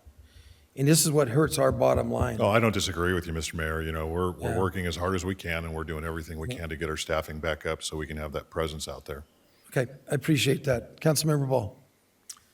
Yeah, I think I just want to follow up with that, and no argument. We've definitely disagreed on some of this, but I think the mayor mentioned that we definitely need to increase revenues. And again, I think you've illustrated a perfect example of where, if we're lucky, we may have really nice streets in a few years, but you're still at a deficit in terms of service levels to attack an issue that continues to be challenging.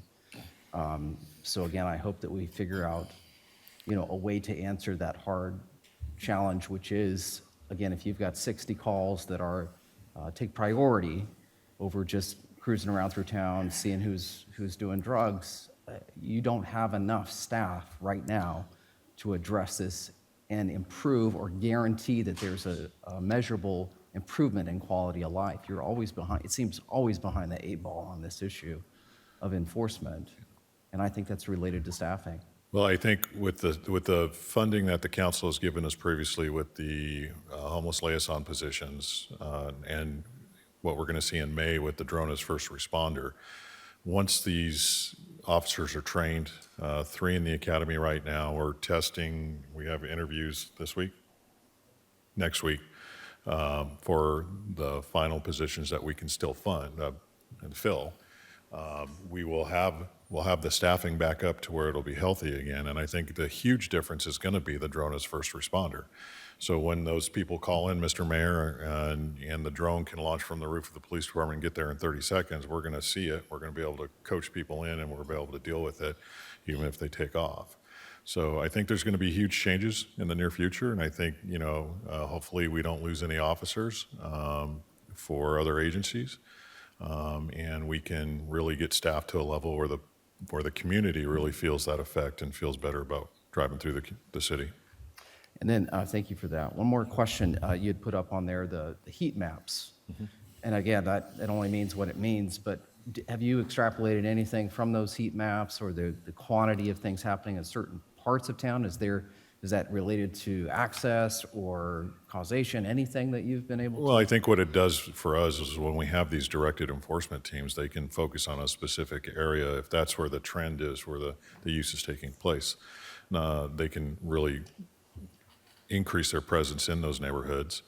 It also gives the Special Investigations Unit an opportunity to look at where are the sources of those drugs coming from, and can they do anything at their level via long-term investigations and search warrants to really affect maybe some of the use that's going on in there, because they're getting it from somebody.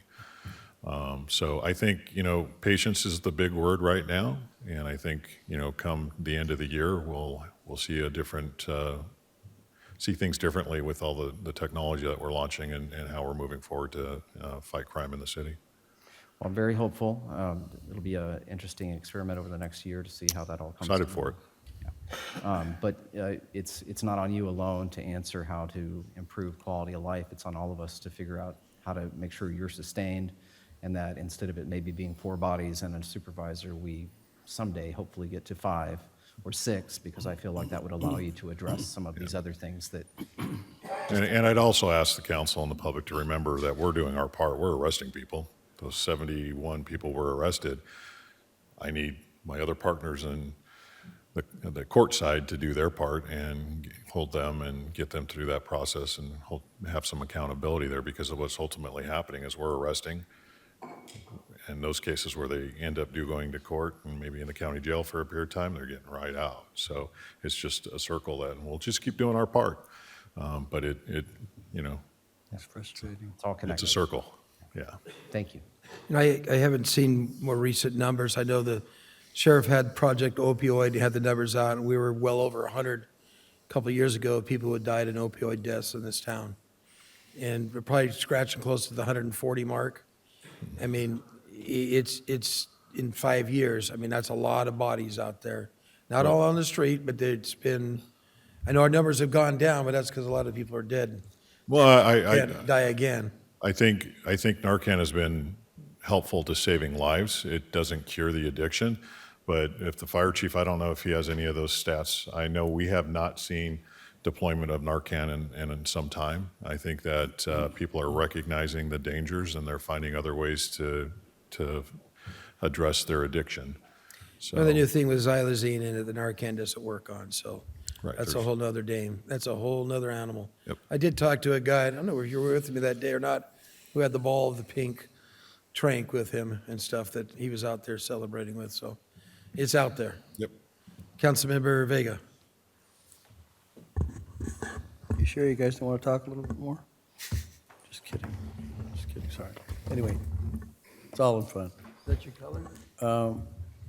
Chief, I want to thank you guys for doing what you do. What can we do for you guys that maybe it's not explained out here? I think Councilmember Ball is actually going in that direction to find out.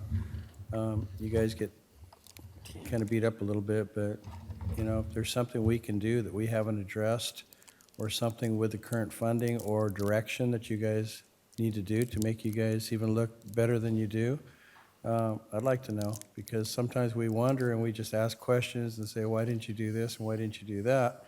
It'd be nice to know for all of us to ask you guys once in a while, because I'm not sure if the gang unit ever got put back together or not, or if you guys are just making it work. I remember years back, we had a gang task force and things like that you had. And also, one of the questions would be for anybody calling into the PD, you have this AI voicemail. I called in, and it's strange. You know what I mean? It's strange. I didn't really know how to do it. I thought I was at You Taco got Bell lost. and they were going to get my order wrong, So anyway, I'm not sure if you have any advice for anybody calling in and it's going to take your voicemail and someone's going to address it, even if it's on a weekend, I believe. Not sure. Maybe you could Well, maybe so, say something about so that. they're still working through the scenarios that the AI will respond to. In other words, they're doing 5 types of calls each week to get it to the point where when you actually do call into the police department, you're not going to be put into a general mailbox somewhere. My hope is that when we're finally done with the programming side of this, somebody calls in other than after hours or on the weekends, they're going to end up talking to somebody, right? Oh, Even if they're calling the detective bureau, right? You may go to a voicemail on the weekends or after hours for that. So we'll have that all tuned up. And if the AI picks up on keywords that makes it believe that this is urgent or there is an officer that's needed, it'll automatically transfer to the dispatcher. So the dispatcher takes the call and can sort it out. It's different. I just thought I'd mention It is it different. because there's people who when are calling. But it is going to lessen the load, the Yeah. call volume into the dispatch center so the dispatchers are better. I thought it was going to say call back on Monday or something. No, we'll never do that. We're I a know. 24/7 operation. In regards to your first comment about what you can do first, just be patient. Like I said before, let's get our staffing back up. Let's get these new programs launched and really evaluate how we're doing and what's going on. With everything that's taken place, even out of this last group, I think I can only hire 2 more people to get us fully staffed. But you always have to remember it's that training aspect of it. Right. So And we're good there. staffing wise, it's good to hear that you're going to be fully staffed. It's kind of I know you have somebody always kind of they're just out of action, you know what I mean? And hopefully it's not so many you can't function, without a full staff, because I know you've been shorthanded for a long time. So I'm just, I know things happen in the workplace. So I'm not sure how many. Yeah, I things mean, happen. we all want the city to be healthy financially, because when the city's healthy financially, then we're not cut to the bone where when people are calling out sick, we have to always hire somebody on overtime. So when the city's doing great and you guys can help us get more numbers out there, then we all win. So Yeah, I just thought I'd ask because you probably don't get asked enough. Sometimes we ask for funding in a certain way, but it kind of gets to be a rhetoric, everybody wants money, and I know you guys can't get enough money, but I think if it's presented correctly, we probably can get you a few more things if we have to, you know what I mean? Because we just need to be more adult and mature and serious about it. So I think presentation's key, so thank you. you're welcome. Remember in the budget, we allowed you to super staff, like 2 positions, so.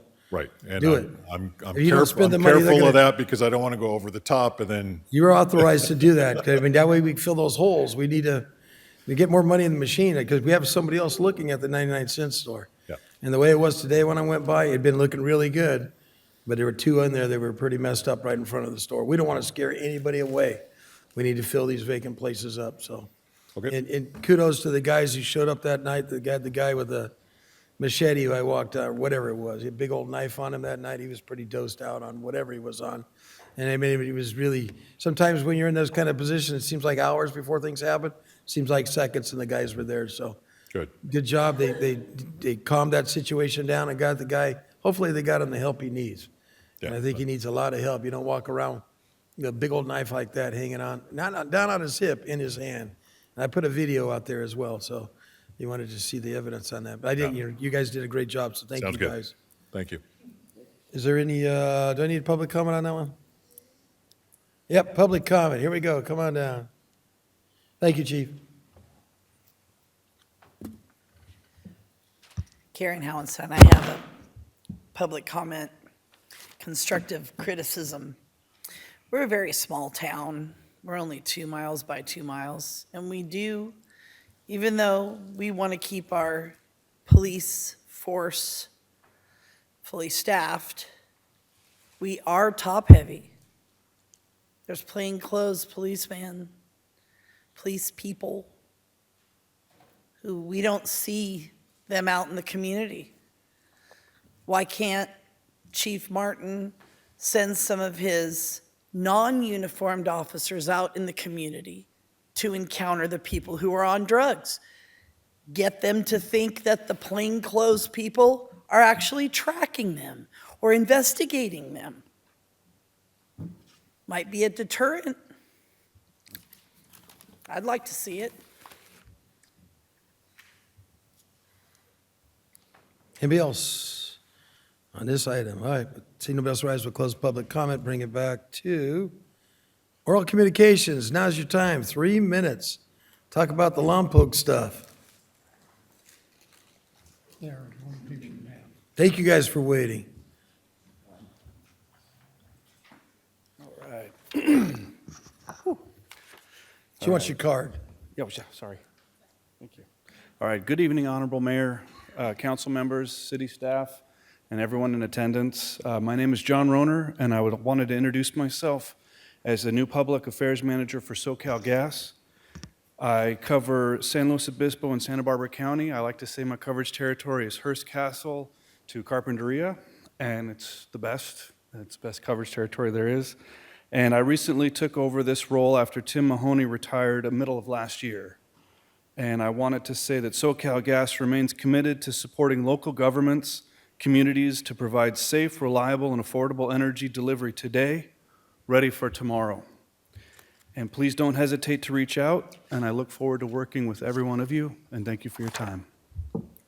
Quick question for you. We have something coming up on the franchise agreement we have with you. Yeah. Are you involved with the discussions that are coming up?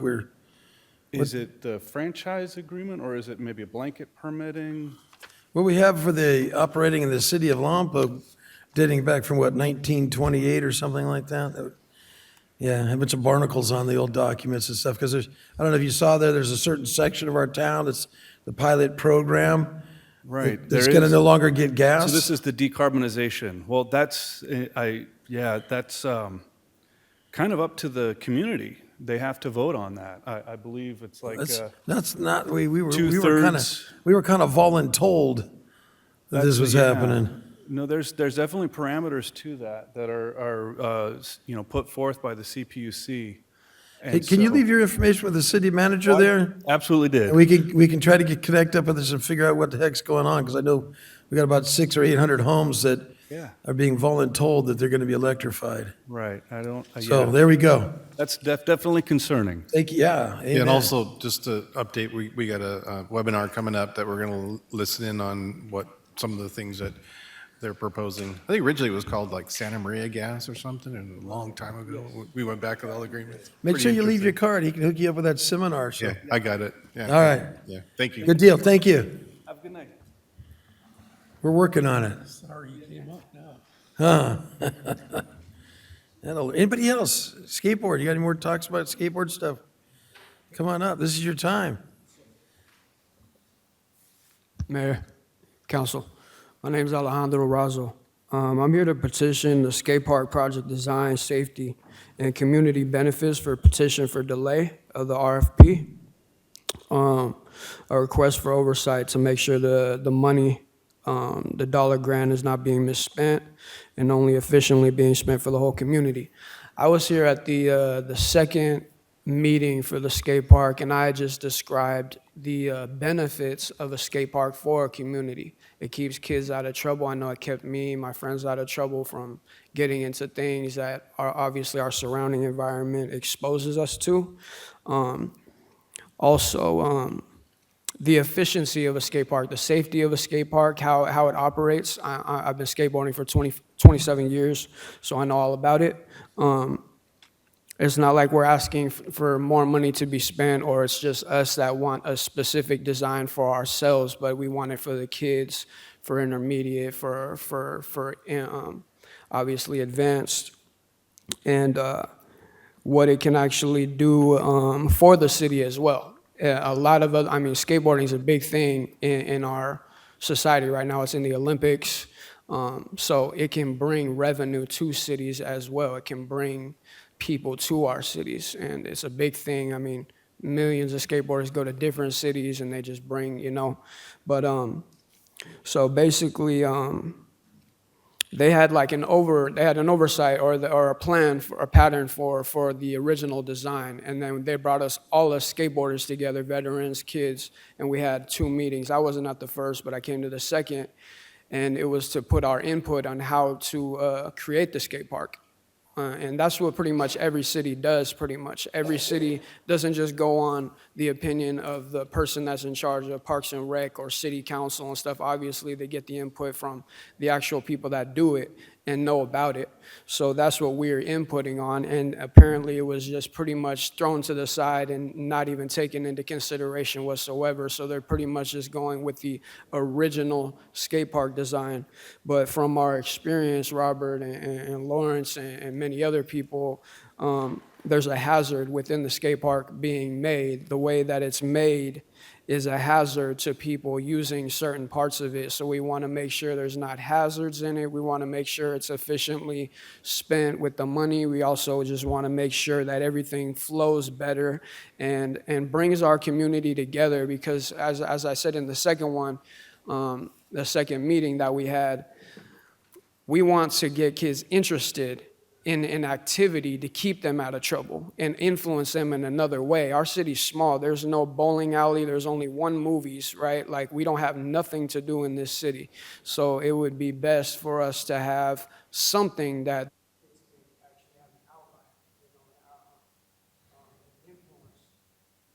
Your 3 minutes is up there, but wrap it up real fast.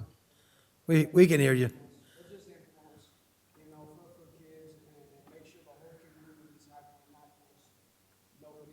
Okay. Thank you.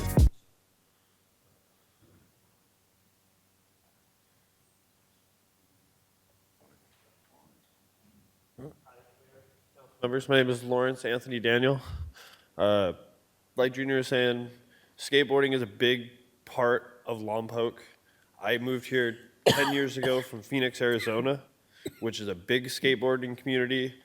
The skateboarding community here in the past 10 years has grown and evolved in a way. I know, like he's saying, it's an Olympic sport now.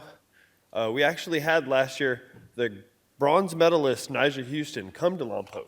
I don't know anywhere else in Lompoc where an Olympic athlete has shown up to use those facilities of a city in Lompoc. I don't know any other Olympic athlete that has used anything here besides this skate park. We have tennis courts, we have all these other things, but nobody uses them like the skate park. I'm a father of 5 kids. I take my kids skateboarding there all the time. It's a place for them to relieve from the schools.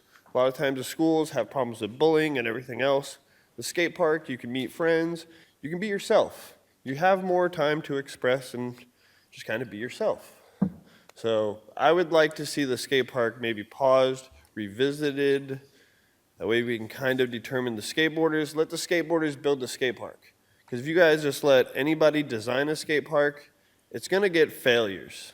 Pros are going to come from out of town, from LA to here, and say, hey, Lompoc had all this money, they failed to use it in a good way. Any failure, is not good for us. We want to make money off it. It's one of the things. If we're granted all this money, we should be using the money for our kids' future. That's what I'm really here. That's why I'm voicing my opinion. I don't want my kids to get a crappy skate park. I would rather them get a really nice skate park and just be good through life, and for future generations of skateboarders, just have a nice park. And everything too, with it being an Olympic sport, it's kind of nice that it's bled into that, because now skateboarding isn't just these kids are just rambling on the street doing anything.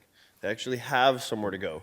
We're not grinding the stairs of the high school or the stairs of down the street in a building and getting kicked out from police officers saying we got to get trespassed for skateboarding. If we have a nice skate park, we don't need to get trespassed. So I would like us to revisit the skateboard park, kind of put a pause in those things.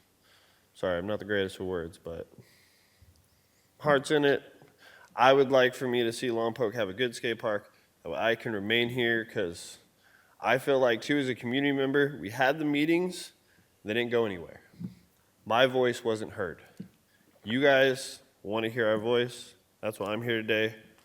So that's just my thing. Thank you guys for hearing my voice. Have a wonderful night.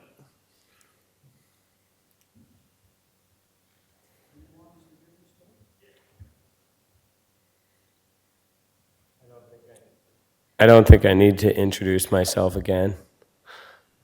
But just to hit on the point of revenue generating, skate parks can and do and will, if they're designed the right way, generate revenue for a city. People will come here from out of town. They will spend money at the gas stations. They need to get food. They'll eat. They'll also maybe stay the night. I put on events in Solvang. I get about 300 to 350 people to show up for those events. Most of them do stay the night, and it's usually a family of 3 to 5. They're going to go out to eat. They're going to spend money. It's definitely a net benefit for our city. I also believe that if we have a skate park that is too advanced, that it will increase injuries, which would only increase the calls to the police, further taking them away from the things that we've discussed here tonight that they need to do and focus on more of, less of the vagrancy, drugs, alcohol that would happen at a skate park that's not being used properly. We have a fully functioning skate park now that's out of date, and we're going to replace it with a design that is also out of date. This design was designed in 2022, and I really think that we should revisit the design process and maybe pump the brake a little bit. I know there's a grant that we've been awarded. Potentially money's been spent. I'm also aware that there is another round of the exact same grant, round 5, that allocates $188 million to local city governments to provide recreational spaces, either new, redesigned, or approved. I think that this is an opportunity for our city to do good for not just the skateboarders, but for the community of Lompoc, to provide them with positive recreational activities that promote positive lifestyles. And I think we can all agree that Lompoc needs that. I am somebody who has gone through drug addiction and alcohol abuse. I'm 6 years clean from drugs, 2 years clean from alcohol. I am completely sober, and I believe that skateboarding and God are a complete testament to that. I think that's what our city is missing, is positive recreation, but first and foremost, a God aspect to it. I don't know where the process is at the moment, but it's on paper. I'm talking about concrete that has not been poured and a grant that can be reapplied for. We can pump the brake and really make a difference in this community. Thank you. Can you guys please make sure the city clerk has your information, contact information, okay? Not just your talker slips, or your speaker slips, but maybe phone numbers or names to make sure that, okay. I want to echo my support for revisiting the skate park. And about 2.5 years ago, I encountered someone there who was connected to a professional skater. And there was even interest in the companies that sponsor and things like that. They are looking for venues that have, competition able spaces. So if you put staff on this to research and get into this, it might really be an opportunity, one that we already have funded. So that's very important. I want to, on my general comment, I want to present some concerns I have.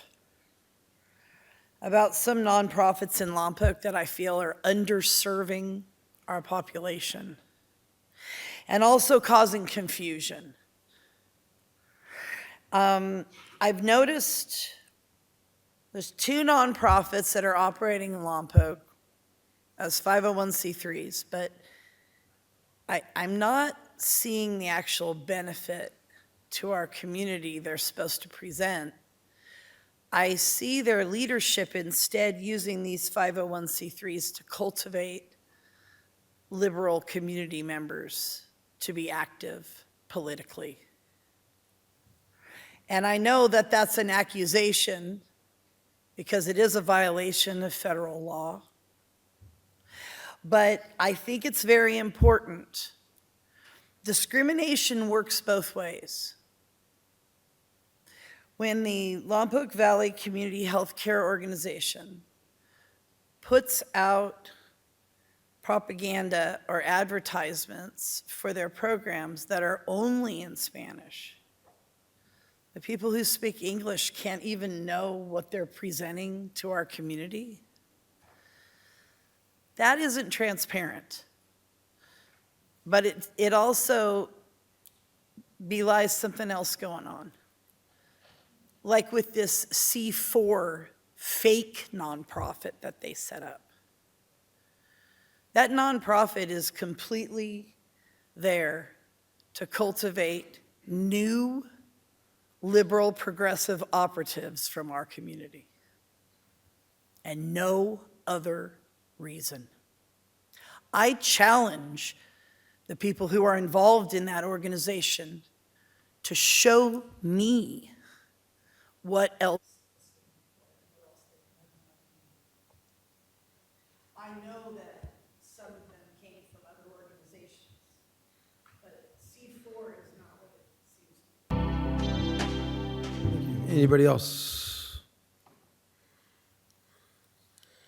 So nobody else rise, we will close this round of oral communications. We'll go to written communications. Nothing. No written? Okay. Which will bring back item number 2. Mr. Stones. Acceptance of the 2025 General Plan Annual Report. Yes, good evening, Mayor and members of the council. So the annual report is a report done annually. It's a report that's sent to HCD and LCI, the Land Use and Climate Institute.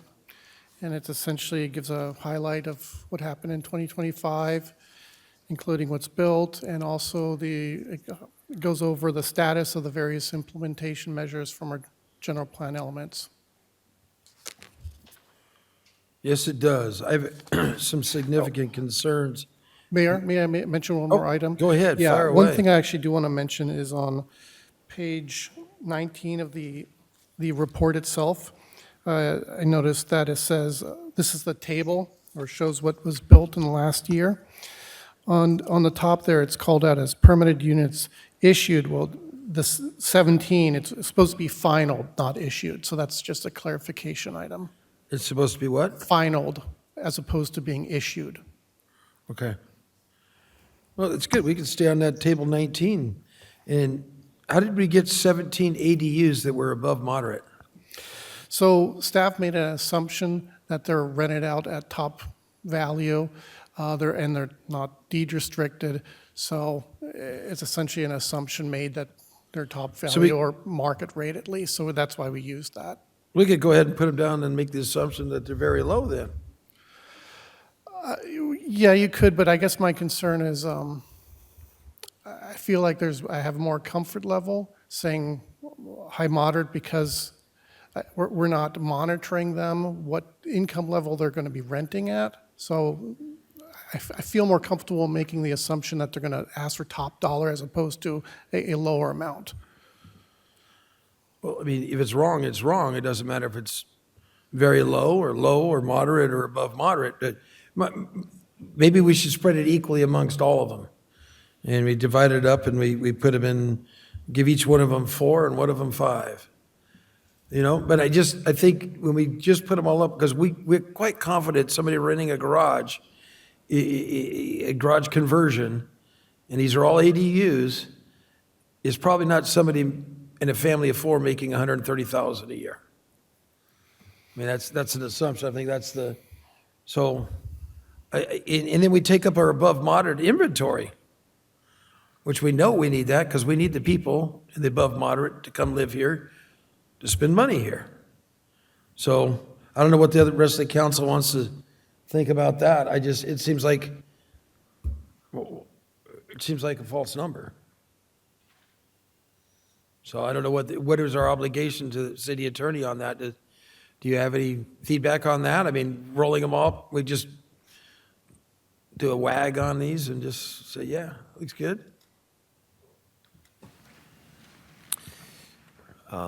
I would suggest maybe we reach out to the consultant that made the determination and see what their justification for it was. But from what it sounds to me from Mr. Stone's is that there's no restriction on the rent that can be charged for these units, so staff was assuming that they would be rented out at market rate, which market rate is the above moderate rent level. There's also market rate for very low. The Section 8 voucher has a market rate scale as well, which I think studio is $1,800 a month, et cetera, et cetera. So, I mean, there's also a market rate for low. It's market rate for above. There's scales all the way around. So a qualifier for market rate can be market rate for very low. You know, maybe we need to kick it back and find out. Maybe we need to make some phone calls and find out what they are and who's renting them. But to just throw them this way just seems like, anyhow. See what the rest of the council might have to say about that. Let me carry on with some of the other statements that we have in here that I think I'm not necessarily content with. And maybe we can do better, being that this is supposed to be a guiding element, a guiding document of what we're moving forward with. This is the time we get to see this. You know, this is important documents for us. We all talk about general plan and what we want to do. And in land use number 5, we're talking about the city shall assist Lompoc Unified Allen Hancock with local farming organizations to acquire funding or resources.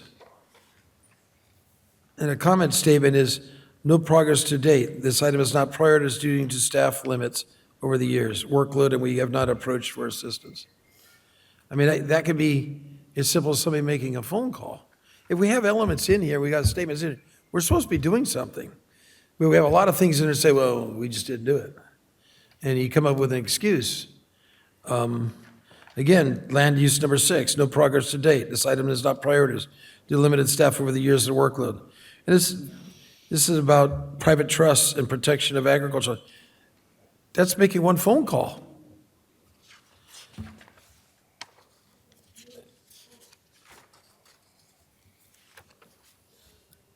And then when you go on page 33, the city shall examine, if necessary, amend development impact fees resolution to ensure that transportation improvements necessitated by the project. So I read in here and it says, transportation-related development impact fees were repealed by the city council in 2025 in order to promote new residential commercial development in the city. That's a result, but again, one of the biggest arguments I had was the fact that, well, first of all, the old impact fee, street impact fee, we were charging for a third lane on the northbound 8th Street Bridge. A project that we weren't going to do, and 40% of the street impact fee was being charged to a project that we weren't going to do. We collected a lot of money on that project, and by law, if we don't do the project, we're supposed to refund the money. And we did not refund the money. We collected hundreds of thousands of dollars from developers, treated them like our private little piggy banks, and we did give them their money back. Likewise, the item that came in front of us and presented for us, we were going to do the Central Avenue extension, was being billed to developers. So I don't agree with the statement here. It was a result of what we did. But again, using the F word, this project was flawed. This study was flawed.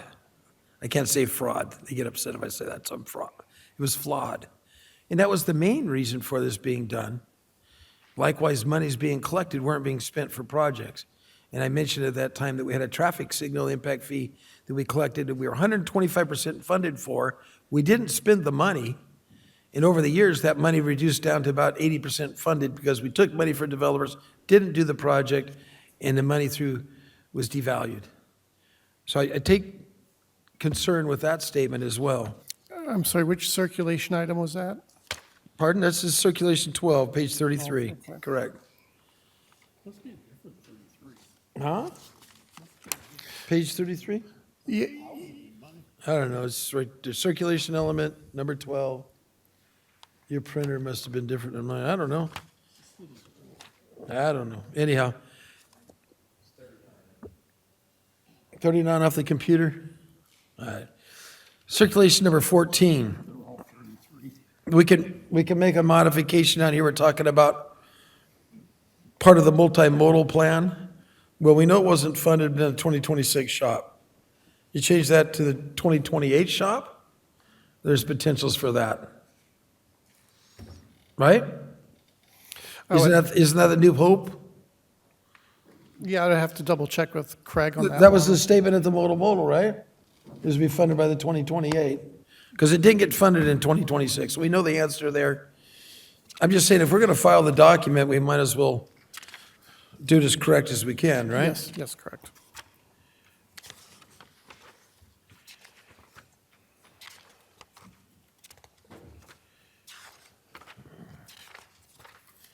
And I'll chew through that.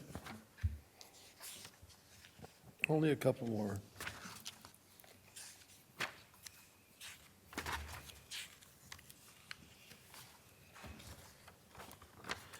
All right. If we go to my page number, they're all page 33, yeah. How about that? I didn't even notice that. Mine are all page Well, number 33. Yeah, the digital version has it. Okay, The page all right, number is all correct, but not the printed Got me version. on that one. Some of mine have holes in it, so I can't see it.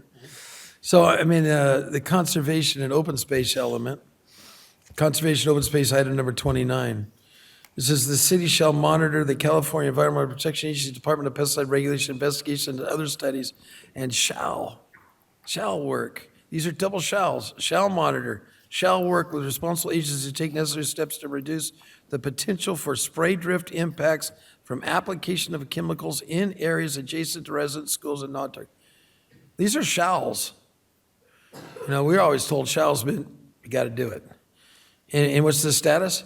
Ongoing. This measure has not been a priority since our senior environmental coordinator retired and the position was not filled. Why have a general plan if we're doing shalls and then we say we're not doing it? I mean, don't we have an obligation to do the things we say we shall do? Yes. So, and again, what is that? That once a month you make a phone call. Or you make a phone call to the ag department and say, hey, can you guys call us if there's an issue? Or something. But I mean, we can do it. But I think it's very important, especially we obligate developers and everybody else. If it says shall, we make them do it. It's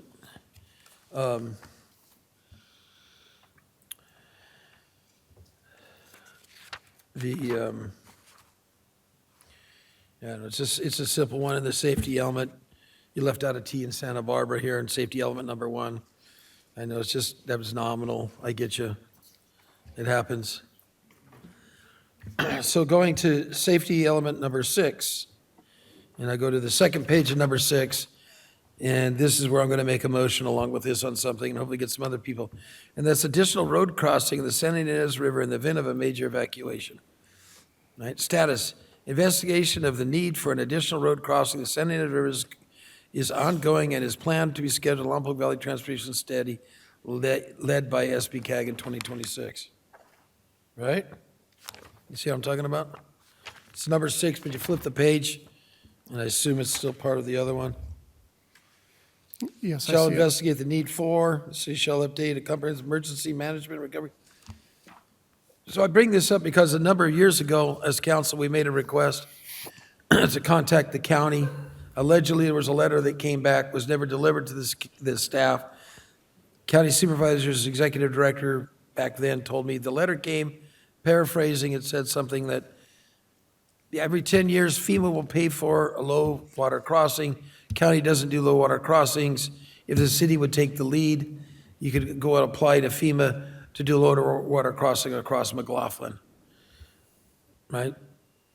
So I'd like this to also, but through a motion here that get two other people to support, that we do the investigation, that we do that we're going to do here, and we contact the county, we contact whoever we need to do, and we take the lead in getting an emergency access road for our city as an alternative route over across McLaughlin Crossing.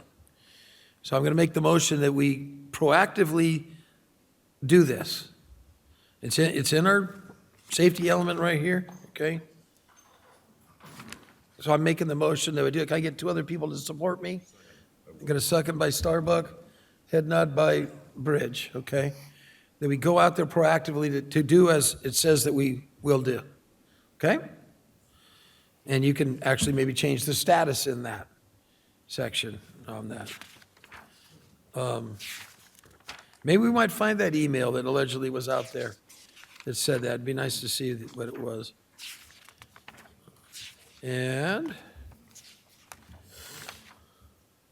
that's it. That's it. That's all I had for you. All Any right. questions? No, thank you. Okay. Let me go to Councilmember Ball. Yeah, so it doesn't happen often, but I will admit I'm in full agreement.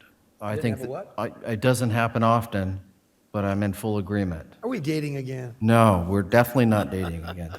And I just want the city staff to hear me.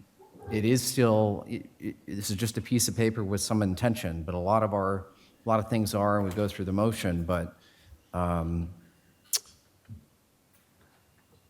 I have little kids. There's a lot of families hardworking here. Two things matter to me at the big picture level. Some of the numbers that have been stated about pesticide use and percentages, I guarantee you if that number showed up anywhere in Montecito, they would all show up with pitchforks. So I want my city to be conscious of some of this and to dig in as they can and as staff is available. That's an issue, and maybe it's a nothing burger, and maybe we're in, it's the same in a lot of cities, but it is a concern because we're right in the middle of a lot of agricultural land, and there's different crops showing up, and who knows what they're using or still allowed to use. So that's important to me. And then, for what it's worth, I was a young kid when Dad would need to go up to take care of the horses or something up in Mesa Oaks at the time, and we would cross McLaughlin all the time. It was just a thing, and I know there's a lot more regulation now, but I do agree. I think there is an angle on, we don't have a good answer at all. Should there be some sort of horrific local tragedy or something that requires us to evacuate? We are limited in that area. And I know it's just not important, and there's so many other things that we need to functionally think about as a city, but I am curious if the city has the flexibility to potentially take the lead, and the county won't touch it because of whatever. Don't promise me that it'll happen, but I am curious. I want to learn more about how we might accomplish that. At the moment, I get this. It's just on paper, and it's one of many things that you have to kind of rattle through, but I just wanted to point out that these two things I actually agree with. I think they're kind of important. So updating the language is part of it. Usually means nothing because it's a piece of paper, but I just need you to know that from me, this is something that I do think about. And I hope you guys take my words seriously to some point. Thank you. Councilmember Bridge. Well, I agree with a lot of the sentiment of what's been stated here. We are in the ongoing effort to do a new general plan. So when the big fight comes over the implementation measures, I want everybody to remember what this was, because it looks like a piece of paper that you only care about when you want to do something. But when it's not of interest to the city, well, it's not of interest to some particular man who wants us to follow Rule 104. Oh, the general plan says it, and we got to do it. I mean, I probably heard Brian say that to me 100 times. It's in the general plan, Steve, we have to do it. So I look at economic 10, and it says, the city business tax shall be updated, modernized, and expanded, and 50% of the increased revenue from the revised business tax shall be used for economic development purposes. I remember putting in an RFI on this very topic, and I was told no such thing exists. It's never been true. And nowhere in here does it say it's going to raise the tax. It just says the tax shall be updated, modernized, and expanded. So to me, she made this process simple, and hopefully we can get a BTC in a more expedited manner. And I'd like to know where that 50% went, because I've asked several times, where's that money so we can do some economic development? And then Econ 14. I specifically asked for this to be done, one of my very early naive requests from the Council Diaz, and I was told, oh, we can't advertise companies because that would be favoritism. And yet this says right here, the city's website and other advertising efforts will be used to promote Lompoc businesses, such as print ads, street banners, and media stories. That says to me, you can go put on the website promotions for our local businesses, at least according to the general plan, which I remember an esteemed lawyer telling me the general plan is the Constitution, and all the others roll out of that. So those are my two comments on this. I mean, there was lots of this.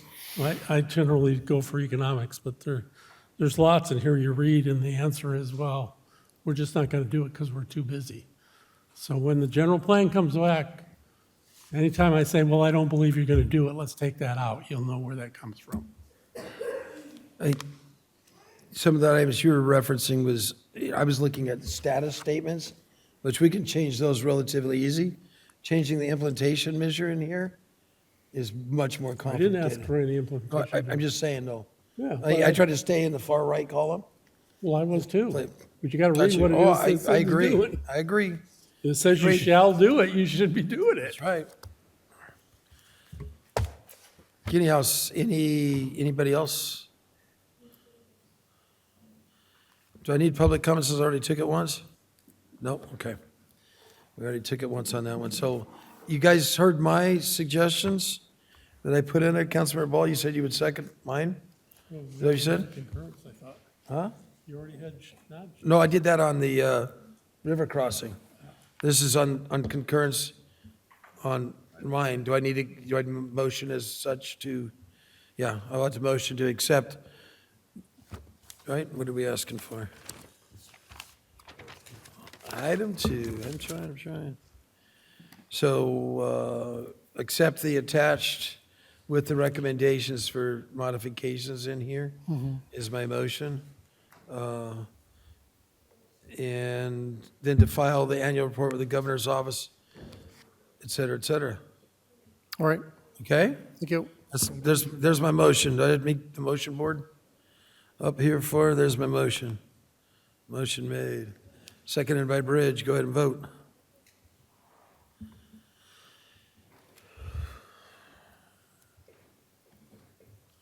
That passes 5-0. All right.